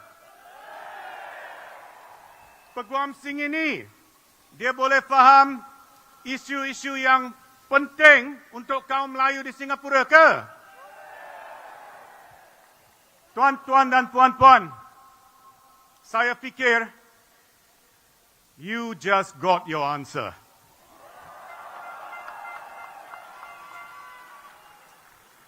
Isu-isu seperti rising cost of living, education, keadilan, itulah isu-isu yang saya dan Parti Pekerja nak lawan.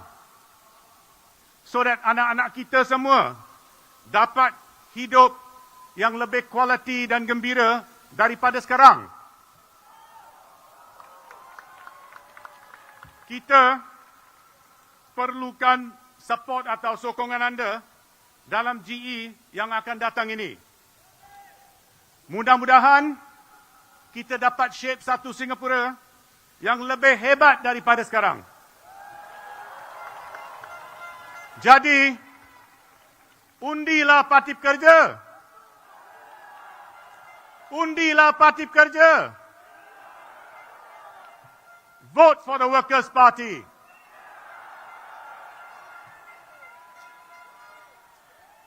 Terima kasih. My fellow Singaporeans, I want to move on to my speech in English.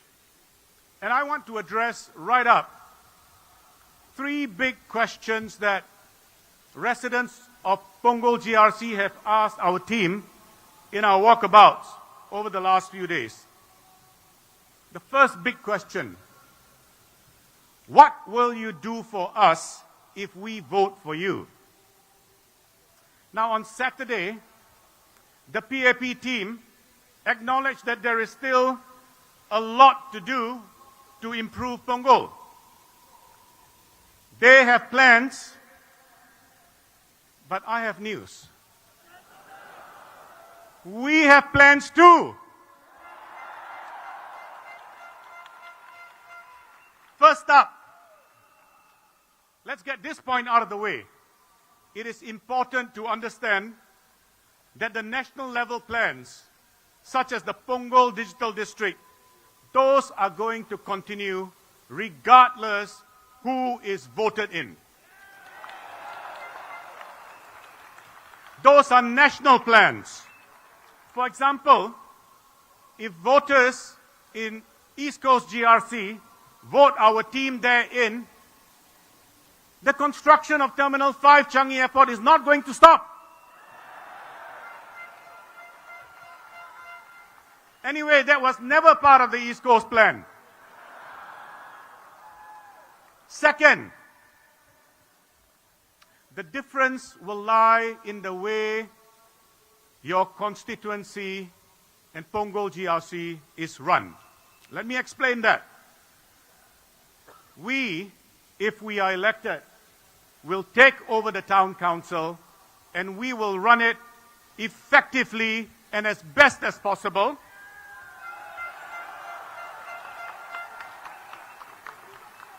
You can ask your friends and family in Sengkang. Has the condition of Sengkang gone down after the Workers' Party took over? Absolutely not. What will be the approach of our team in the way we run Punggol GRC if elected? 2 words. We listen. Because Punggol GRC residents, you know best. You live in this area. You walk around the streets here day in, day out. You know where the gaps are. You know where the seepages are. You know where the covered walkways stop. You know where your children get drenched in the rain. You know exactly what needs to be improved in Punggol. We are not going to act like bureaucrats, pushing paper, thinking we know better than you. So, rest assured, our team will conduct town halls to get your input. We will use other platforms and forum to get your input, including those online. Rest assured, you will drive the agenda for what needs to be done in Punggol, and we will be your servants.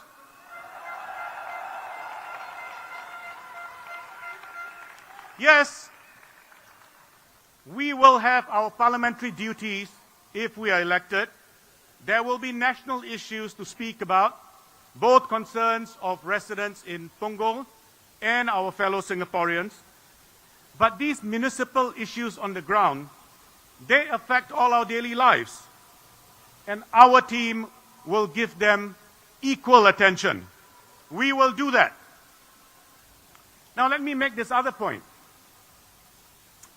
The PAP team on the other side has 3 office holders. They have busy jobs downtown, but we will be here for you, listening and acting.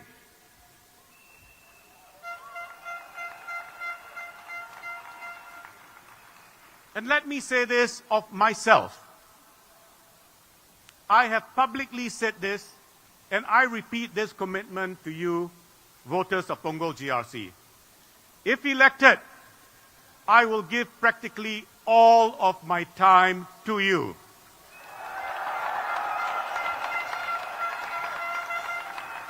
And that's because I will be paring down my legal work and committing more and more time to you and fellow Singaporeans to talk about the things that are important for our country. I have that privilege, and I intend to use that privilege for all of you and for our fellow Singaporeans.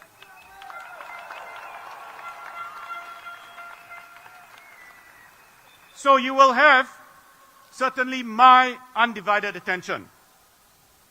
Now, the beauty of it is this, Punggol GRC voters, if you vote our team in, Singaporeans save not one, not two, but 3 ministerial salaries.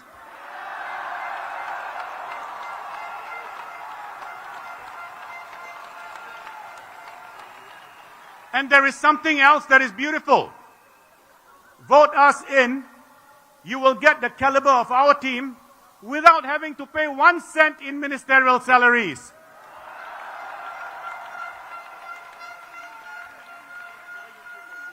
And if we are voted in, I would like to say this to DPM Gun's good friend, the Prime Minister and Finance Minister. It is this, that if Punggol GRC voters vote in our team, Punggol would have saved Singapore one minister's, not just one minister's salary, but 3 ministers' salary. $1 million times 3 times 5 years, that's $15 million.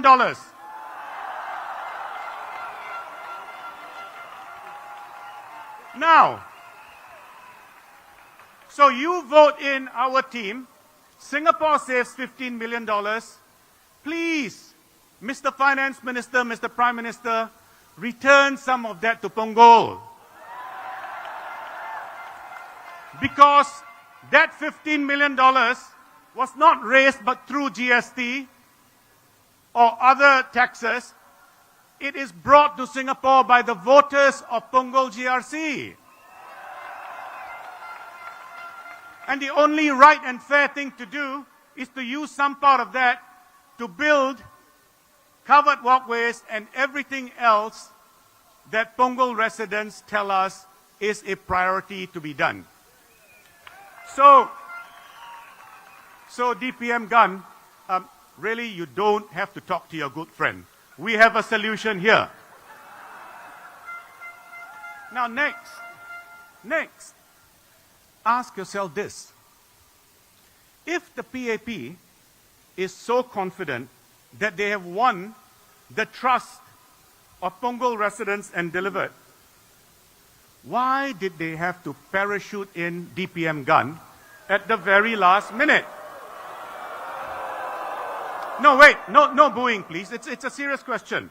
You remember, I have said publicly in my interview to the Straits Times that I do not want to be parachuted in anywhere safe. Right? Now, I have searched all the news reports, and I have not found anything, any report where DPM Gun has said, I am sick and tired of this safe Chua Chu Kang GRC, and I want to be parachuted in somewhere unsafe. So why did they parachute DPM Gun into Punggol at the last minute? Why are they so insecure? I will tell you why. They know they have not given Punggol GRC residents their all. Our team, will give you our all.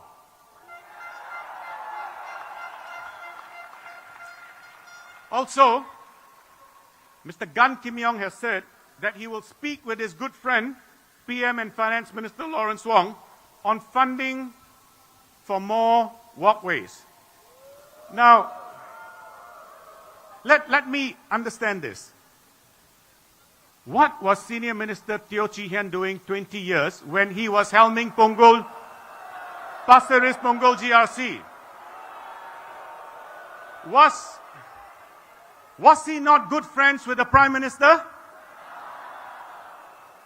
Did he not ask the Prime Minister for more support for necessary infrastructure upgrading in Punggol? Now, besides residents, let me make this other point. These are public funds. It does not matter whether we are or not good friends with the Prime Minister. It does not matter whether he accepts our offer to play the guitar and the saxophone together. If the infrastructure is good for residents, we too can ask for it, and that money must be provided because it is your money.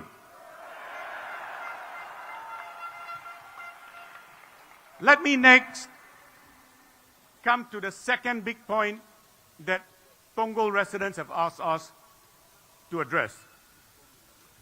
Isn't there a risk, they say, that we might lose DPM gun if we vote for the Workers' Party? Now, like I said, no booing any individual. That's not who we are, right? Let's deal with the issues. Let me start up by saying this. I like DPM gun. We have met on the ground several times during this campaign, and he's a very pleasant person. But the question to ask is, who put DPM at risk in Punggol GRC?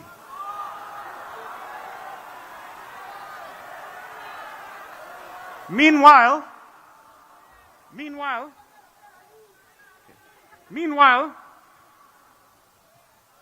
Mr. Victor Lai is coasting in Ang Mo Kio. Let me tell you, there is really no worry about DPM leaving because he is 65 years old and has candidly admitted initially he was not keen to accept the DPM role. So we can thank DPM Gun for his service, but he reflects the past, not the future. Second, DPM Gun can still continue to contribute to Singapore even if he's not a political office holder. Remember Mr. Ng Chee Meng?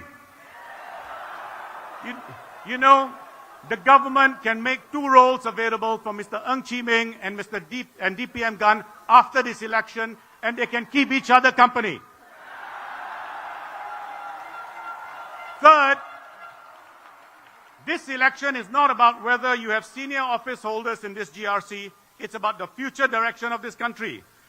The PAP has lost their bearings, and let me explain why. Just a few days ago, Mr. Lawrence Wong said or warned against voting more opposition MPs because he said that will mean an additional wealth tax to those living in private estates and landed property. You know, I cannot imagine a statement that is more out of touch with what is happening on the ground and the anxiety of Singaporeans. Singapore's inequality has skyrocketed, and the Prime Minister is effectively saying to everyone, vote for the PAP so the rich in private estates and landed property do not have to worry about paying more from proposals on increasing the wealth tax. When the Prime Minister or the PAP warns about more taxes for landed property owners, you know who they're worried about. It is not you. That is what I mean when I say the direction is completely wrong. Now, the responsible who are rich the responsible rich in Singapore know that inequality is a threat and we need to address it. The Workers' Party will address it. We will speak up boldly for ordinary Singaporeans. Now, let me next say this. What is critical for us on the other side is fair politics and accountability. A lot has been said about the Allianz deal. Mr. Ng Chee Meng was head of NTUC at the time, and he saw no problem with it. Make no mistake, he dropped the ball. We now know that DPM Gunn also had a role in the transaction because he was chairman of MAS, the regulator ultimately deciding whether to approve this transaction or not. Mr. Tan Swee Chee has now written an open letter to all residents of Punggol GRC asking serious questions of DPM Gunn. So let me say this to DPM Gunn, and I say this respectfully. DPM Gunn, will you answer Mr. Tan Swee Chee's questions? Because they are important questions being asked on behalf of all Singaporeans. And DPM Gunn, if you will not answer, please tell us why you will not answer. Because this is about accountability, and real leadership never fears scrutiny. It welcomes it. So let me very quickly wrap up my third point. Will there be instability if you vote the opposition? The answer is no. Make no mistake, in this election, the PAP will be returned to power. Mr. Lawrence Wong will be Prime Minister. He will be supported by the civil service, and President Tharman is there as the final check. And you will have a strong, loyal opposition, one loyal to Singaporeans. That, my friends, that does not weaken Singapore. That makes Singapore stronger. True stability comes from confidence, not from controlling 90% of Parliament. Now, your vote is going to be an important signal to the government. They will be looking at two things. What is the PAP's vote in this election? Will it go below 60%? And if so, how much? 58, 57, 56?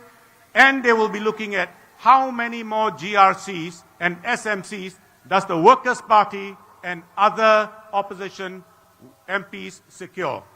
That is your strongest message to the government about what they need to do. Use that power.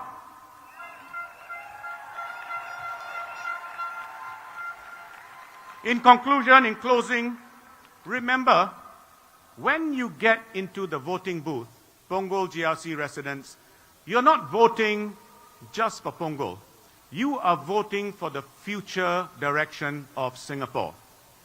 And the hopes of thousands and thousands and thousands of Singaporeans are in your hands.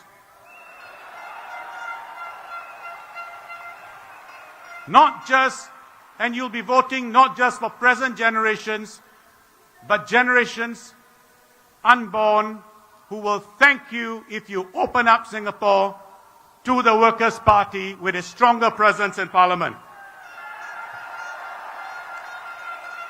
It's a huge, huge privilege you have. You can shape history. You can bend it in a more positive direction. Don't miss this opportunity. The time for change is now. Bless you all. Vote Workers' Party.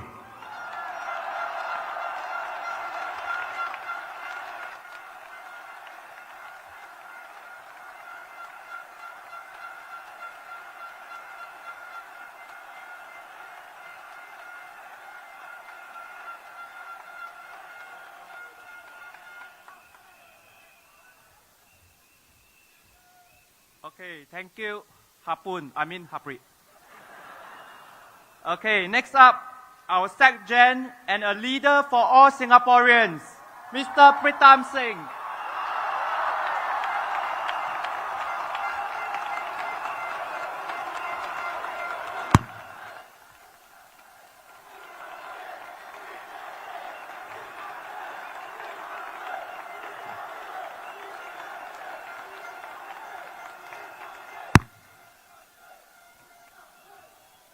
Good evening, voters of Punggol and all Singaporeans.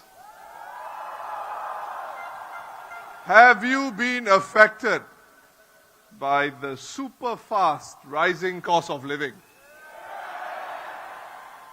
My colleagues and I did what we could in Parliament to stop the PAP from raising the GST when inflation was raging. After the first increase from 7% to 8%, we said to the PAP, defer the increase you had planned before COVID and before the Russia-Ukraine war. The PAP says that the whole world was facing inflation. Yes, it's true that inflation worsened as we exited COVID and galloped further ahead with the Russia-Ukraine war. But which ruling party anywhere in the world increased goods and services taxes when the winds of inflation were raging the strongest? Which government turbocharged inflation with a consumption tax hike? Nobody did except the PAP. The PAP says there will be increases in healthcare, expenditure and other costs, and revenue is needed. Yes, both a growing population and an aging population mean higher government spending. But let me ask you, could the GST increase have been postponed? Of course it could have been postponed. After COVID, there was a political window to defer raising GST and give Singaporeans some breathing space. But when the Workers' Party questioned the PAP in Parliament during the budget debate this year, the Prime Minister responded to my speech asking, how did the PAP turbocharge inflation? Doesn't he know? The Monetary Authority of Singapore, which is under the Prime Minister's office, told Parliament in 2024 that a GST hike could increase inflation by up to 40%. Isn't that turbocharging? Singaporeans have had to tighten our belts due to the worst inflation we have seen in decades. Everything is more expensive. Even these elections are more expensive. In 2020, each candidate could spend $4 per voter. Now, the elections department has increased this to $5 per voter. 25% more. Not 2% more, huh? Food prices in hawker centers have increased by just as much, if not more.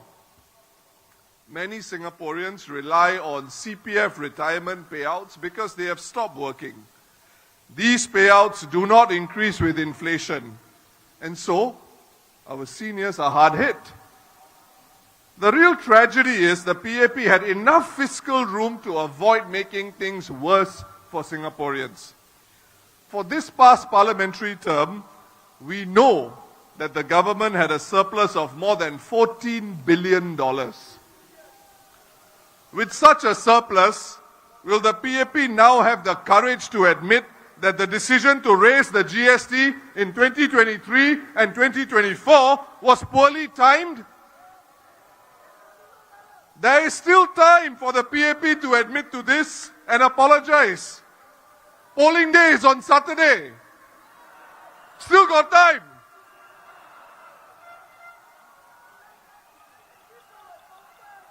I said in Parliament that only the PAP can answer to Singaporeans why it raised the GST when it did. We are still waiting for a sensible answer. Because all the surpluses for this term, as per our constitution, have been locked up in the reserves and cannot be used for current spending. After the PM questioned where the turbocharging on inflation was, one of his ministers said, we can debate about the best time to have a GST hike. But my fellow Singaporeans, we do not need to debate this. A political party which claims it has the back of Singaporeans should not worsen cost of living pain by increasing GST when inflation is already raging. No government in the world will do this if it has got the back of its citizens. And to rub salt into the wound, one PAP MP in Parliament, in supporting the PAP GST hike, said that while, and I quote, "we do not like any pain at all, a little pain is necessary because it is what makes us alert, it is what keeps us alive."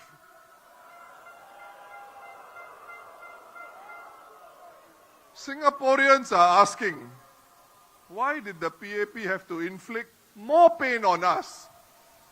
We are already in pain because of global inflation. Why must you make things worse? But even as we wait long for a satisfactory answer, we must ask a fundamental question. All of us must ask a fundamental question. How does the PAP get away with such decisions, such as increasing GST at such a bad time? The answer is simple. The political pressure that it faces from elected Workers' Party MPs is not enough for now. So you might reasonably ask, if Workers' Party MPs were not able to stop the GST increases, why elect us? Let me give you two reasons. One reason is this: the PAP cares deeply about its percentage of votes and the number of seats it wins. Vote share and seats are how PAP politicians judge each other. These are the PAP's KPIs. You as the voter can tell the PAP what you want by voting for the Workers' Party. When the PAP loses votes and seats to the Workers' Party, it has to take corrective action. It will think twice or even 3 times before further raising the GST or implementing other policies that people object to. Or at the very least, the PAP will consider the timing of their policies much more carefully. That would be an excellent outcome for Singapore.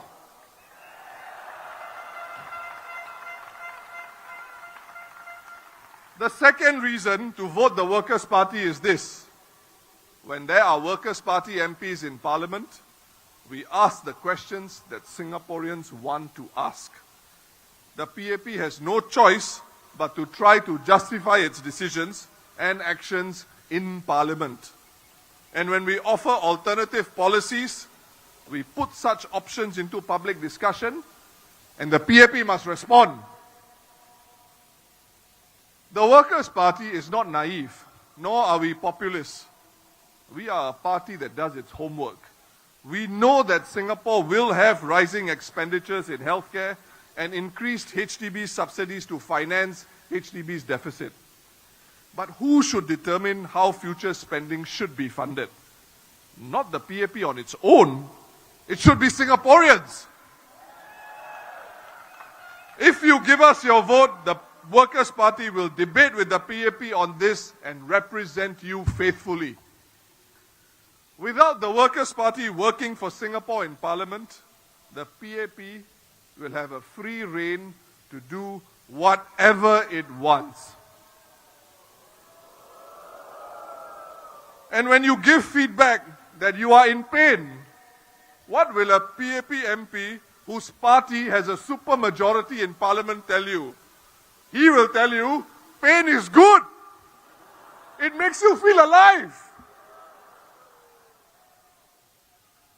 From 2020 to 2024, about $115 billion from NIRC contributions were added to our reserves.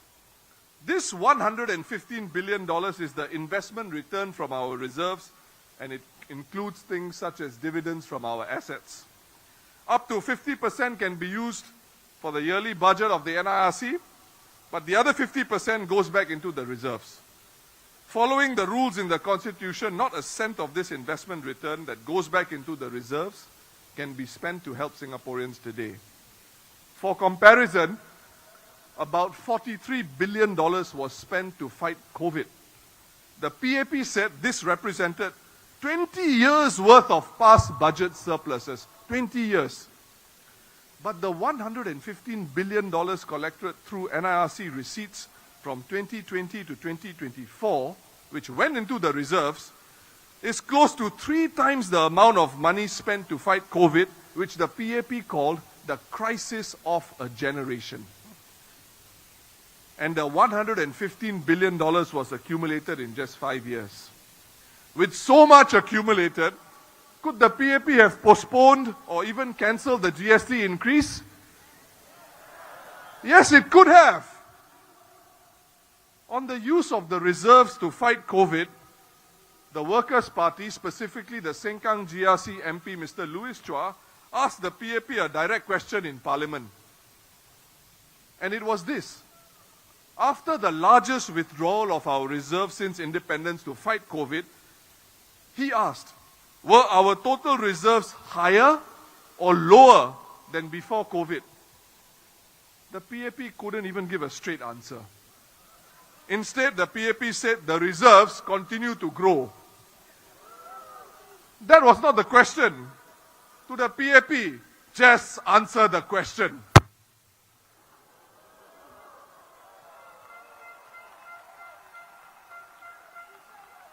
Now let's be clear. Saving for the future is certainly a good thing. It is prudent.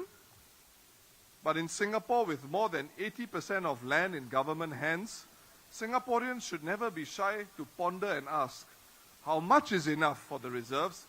Under what circumstances should or can we use it to look after our people? We live in a country where CPF retirement payouts are not inflation indexed, and where parents wonder if their children will be able to afford HDB flats, much less private property.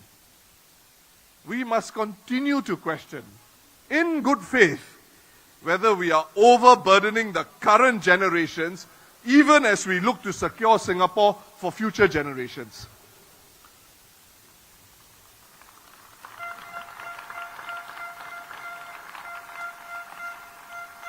My fellow Singaporeans, there is nothing wrong with asking such questions. But I have not heard any PAP MP ask the tough questions. Nor have I heard many of them ask tough questions that directly question PAP government policy. As for DPM Gan Kim Yong, the leader of the PAP Punggol GRC team, should Punggol voters choose him and his team? Let me share a fact about Mr. Gan. In the PAP's party elections in November 2024, just last year, he was not elected into the PAP Central Executive Committee. This is very strange for a Deputy Prime Minister. Could it be that he was ready to retire and did not plan to run in these elections? If so, can he be so critical to the PM's plans? You mean the PM has no one else in his cabinet that can negotiate with the United States on tariffs? If this is true, to quote Senior Minister Lee Hsien Loong, "Si liao la."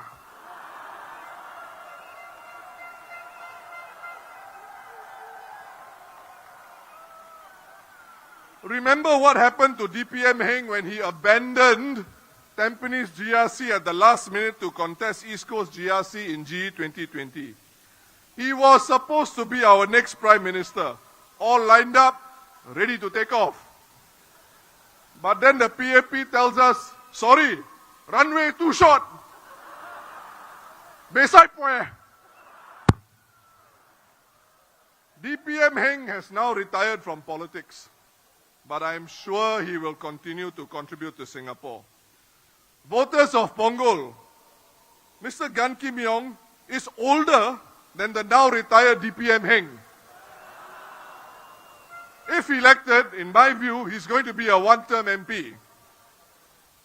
DPM Gun says he and the PM are friends. I am sorry, Punggol, but I cannot say that the Prime Minister and I are friends.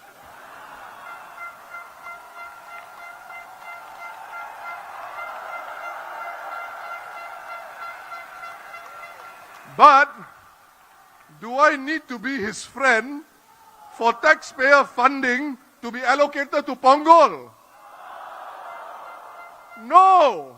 As a Singaporean, I expect fair allocation of taxpayer resources to all our people. And the civil service will allocate funds and projects fairly. Here are just a few reasons why I say so. In my ward of Eunos in Aljunied GRC, despite being in Workers' Party's hands for the last 14 years, a polyclinic will open next year. The Eastern General Hospital is also under construction in the Eunos ward of Aljunied GRC. There are 2 MRT stations in my ward, both of which were built after 2011.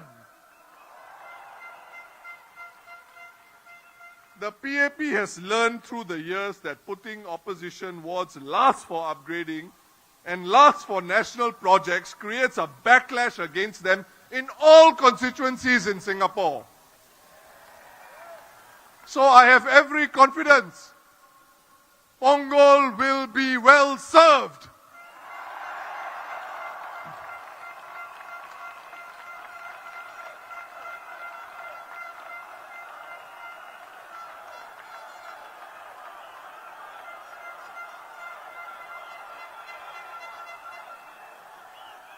And if not, I invite the PAP Punggol team to list for the people of Punggol which projects and which initiatives you will cancel if you lose Punggol GRC. Say so now, so we can see how much you really care for the residents of Punggol.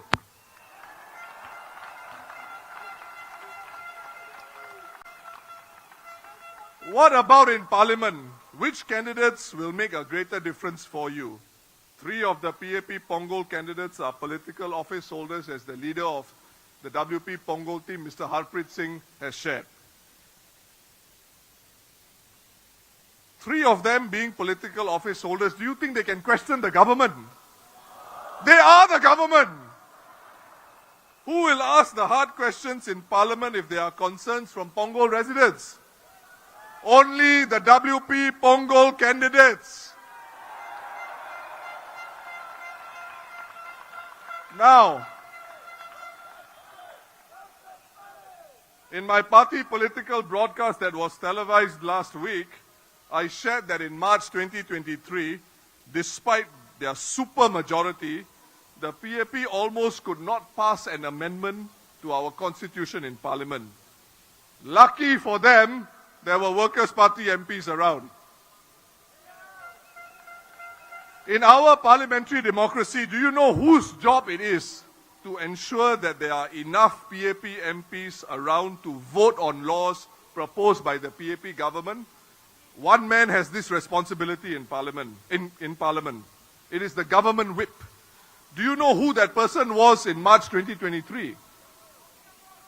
It was the PAP Punggol team's very own Janil Puthucheary.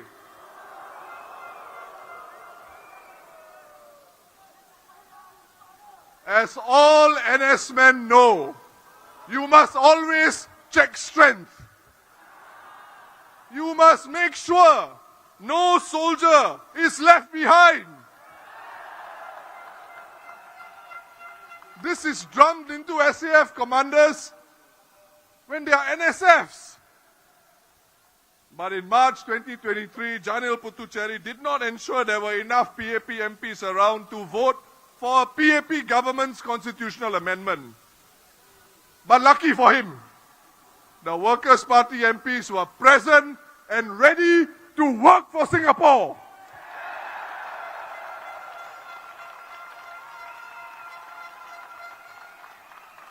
Residents of Punggol, only the opposition can challenge and push the PAP to listen harder and to explain and defend its position. And if it is clear that there is far stronger public support for the Workers' Party's position, the PAP will have to change course. We are here to make the PAP more sensitive to your needs and your concerns.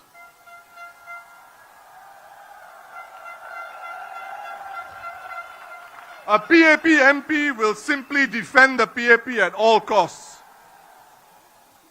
In the previous term of government, one PAP MP, in order to promote skills upgrading, proposed that university degrees should expire after 5 years.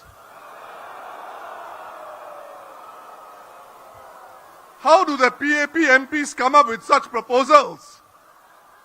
I think their super majority, the overconfidence created by having more than 90% of the seats in parliament, is the reason why. Let's just unpack this expiring degrees proposal. You mean parents are supposed to spend a bomb on their children's university education only for the degree to expire? And this is after negotiating one of the most stressful education systems in the world. Why should our degrees expire? So that the PAP can push skills upgrading through crazy ideas that don't make sense.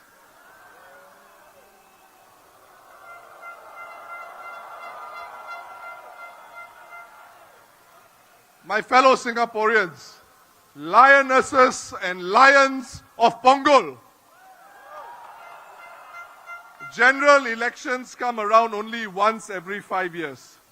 It is really tough for the opposition to assemble a slate as strong as the one you have before you in Harpreet Singh, Alexis Tang Pei Yen, Jackson Au, and Alia Mata.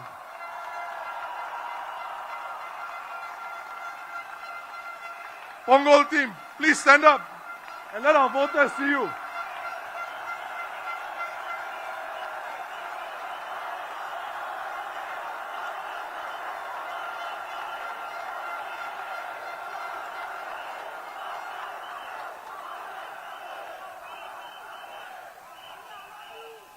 A vote for the PAP in Punggol will not result in a more balanced political system for Singapore.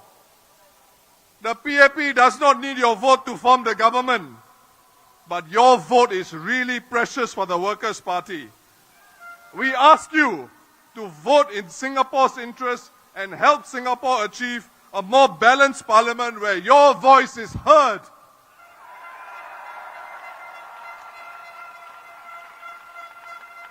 Punggol GRC, your role in these elections is very significant. You see how the PAP government shifts electoral boundaries every 5 years. About 1 month before the elections, the PAP government announced that MacPherson SMC, where they secured a healthy majority in the past elections, suddenly became part of Marine Parade GRC. Is this acceptable?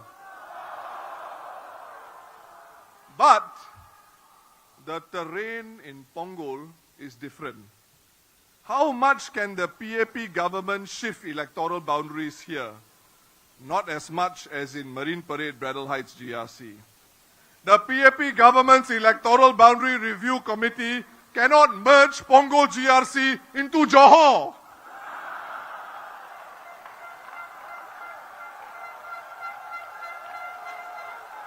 By the next elections, Marine Parade Braddell Heights can easily see its boundaries change again in the future.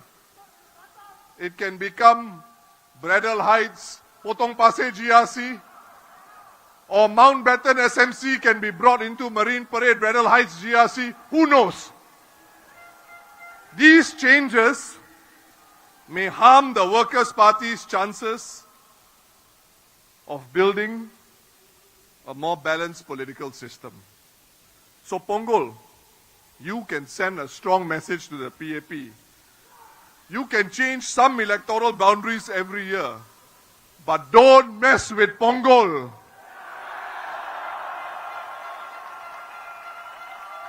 Don't mess with Singaporeans. My dear voters of Punggol, if you vote the Workers' Party, you will be doing an incredible service to the nation.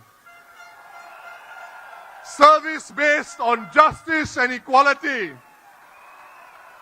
You will show the PAP the limits and futility of redrawing boundaries and announcing them just 1 or 2 months before general elections. This will hit the PAP government hard, right between the eyes. But if you vote for the Workers' Party, it will also be in line with PM Lawrence Wong's Forward Singapore vision of a new social compact with Singaporeans. One where all of us matter equally. Punggol, your mission, should you choose to accept it, will benefit not just you, but all Singaporeans who want a fair and accountable electoral boundary review process, so that we remain on track to be a society based on justice and equality. Punggol GRC, elect the Workers' Party candidates. This is not mission impossible, it is mission possible.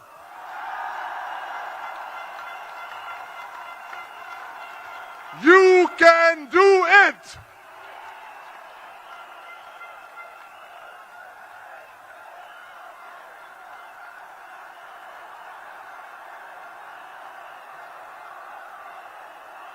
Vote for the Workers' Party, working for Singapore. Thank you.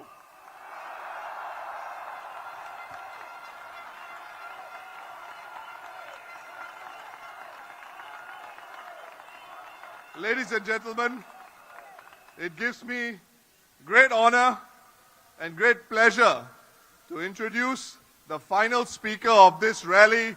She is the leader of the Sengkang GRC team, and her name is Herting Roe.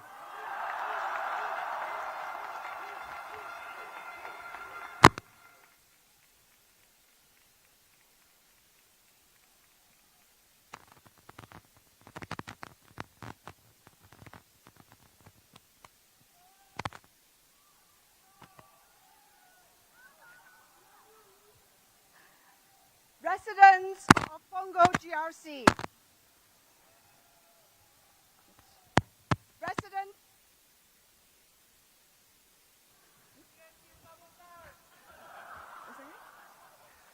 residents of Punggol GRC,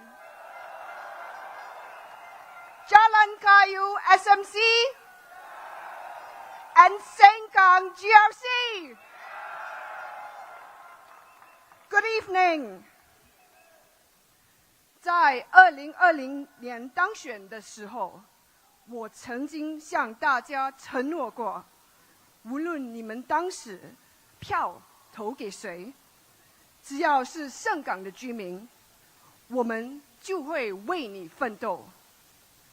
今天与林志威、蔡清威和加入我们团队的穆海明，再次希望赢得大家的信赖，让我们继续为盛港在国会和盛港打拼。我们希望可以在前5年的基础上，继续巩固得来不易的成就，为盛港接下来5年的发展继续努力。我们要争取连任。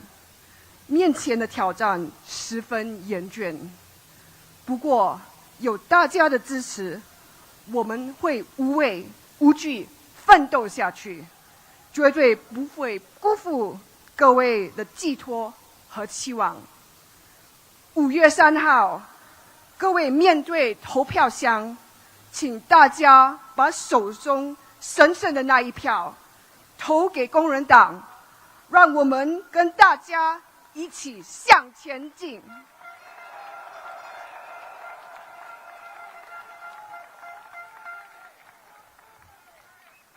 Today, I want to talk about my vision for Singapore. In this changed world, I have a vision for Singapore, a healthier Singapore. A healthier Singapore where our people don't just struggle to keep up, but a Singapore where our people flourish. To build a healthier Singapore, we need a healthier political system, a healthier Singapore where we don't just react to illness, but have space for health to flourish, clean air, healthy food, green spaces, fair wages, and strong communities. A healthier Singapore is also one where our town council can succeed, whether it is opposition run or PAP controlled.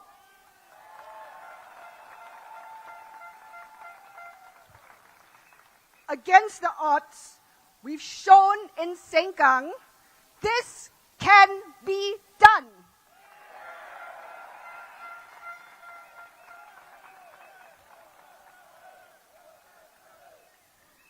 When we were elected MPs after GE2020, the WP team were faced with a task of taking over a town council from 2 town councils, from 2 different managing agents. We had to harmonize in the midst of disruptions caused by COVID. When both managing agents refused to extend their contracts beyond 2023, we took the difficult decision to directly run SKTC.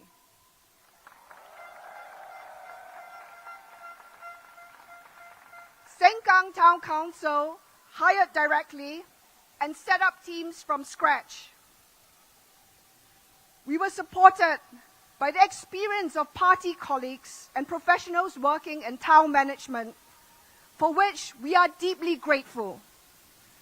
Sengkang Town Council achieved a clean audit for all its financial reports and achieved a green banding since the start for HDB's TCMR report in 3 out of 4 categories, including cleanliness.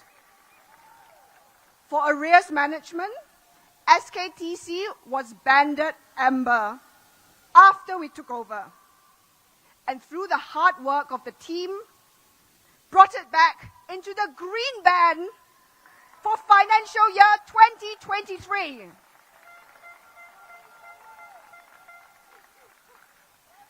Sengkang Town Council also had a consistent green banding in its governance reports between financial year 2021 to financial year 2023. A healthier Singapore is one where a strong parliament, not just a strong government, puts the well-being of Singaporeans at the heart of its policies. Not one where the few in power decide that they know best for the many. A healthier Singapore is one where we have more voices in Parliament.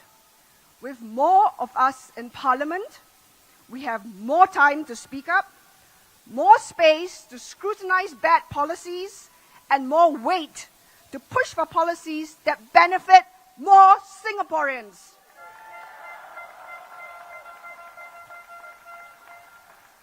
We have seen this work before.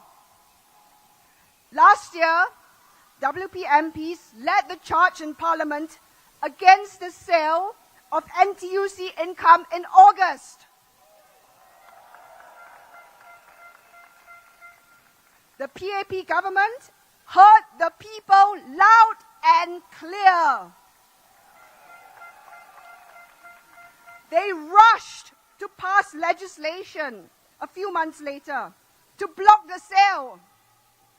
Then the Workers' Party abstained because existing MAS powers would have allowed the same result without new legislation. And I explained this in Parliament. That is why the WP did what any responsible opposition should do. Agree with the outcome but not oppose the rushed legislation for the sake of opposing. Overreacting and passing new legislation to give the government new powers it doesn't need is bad for the rule of law.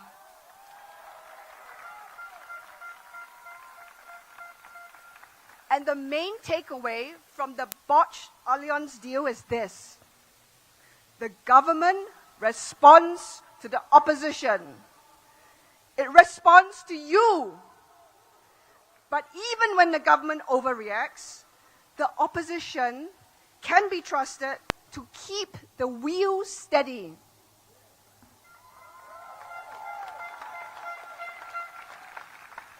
So, when enough public pressure builds, when enough opposition MPs voice concerns, the government U-turns.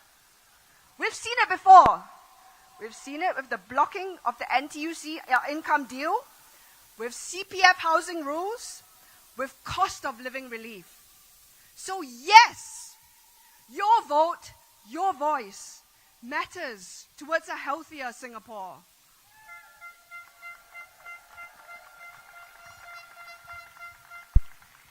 We know the sun doesn't rise because of us, but we can certainly make the PAP wake up its idea.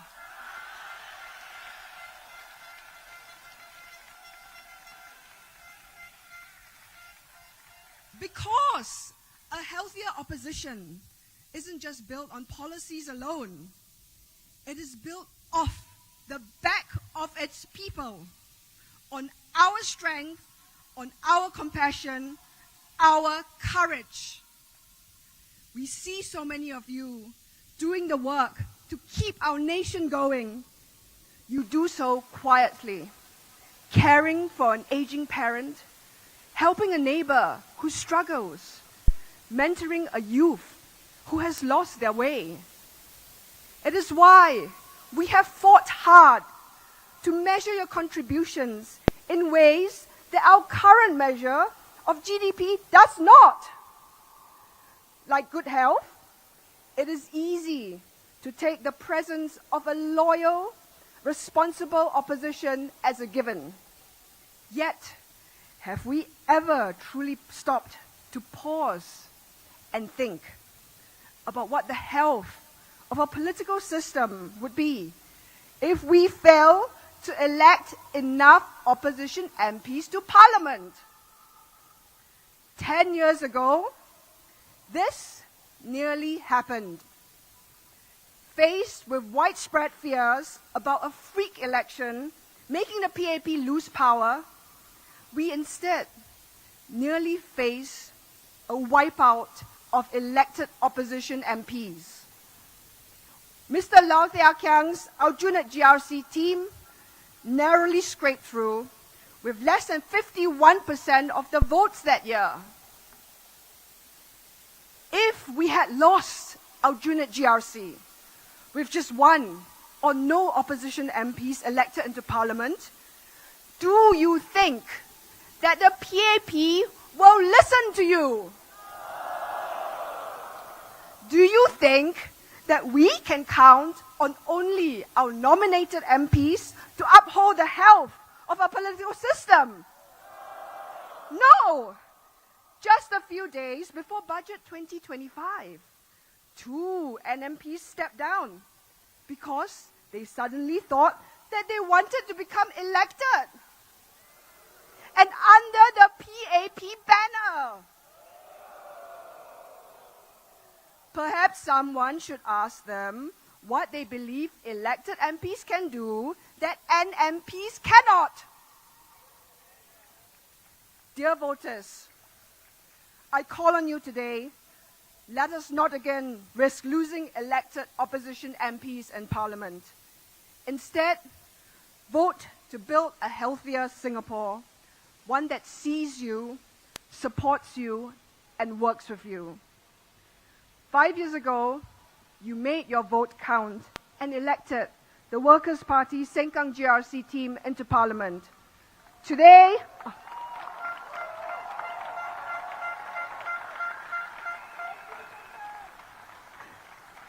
Today, we are asking that you vote once again to allow the Workers' Party to continue working for Singapore, not just in Sengkang, but in Hougang, Aljunied, Punggol, Tampines, Jalan Kayu, East Coast, and Tampines Changkat.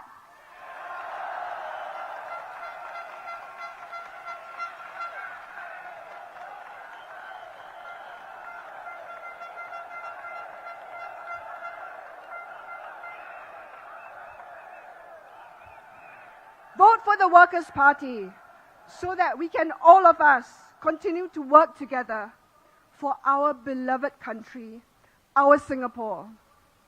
Let us work to build a stronger, healthier Singapore in order to face the stormy seas together.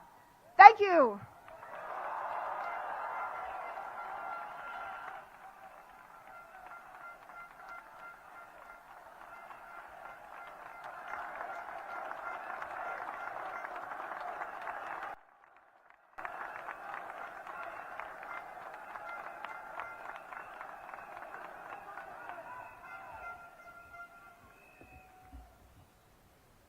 We have come to the end of the Workers' Party's rally.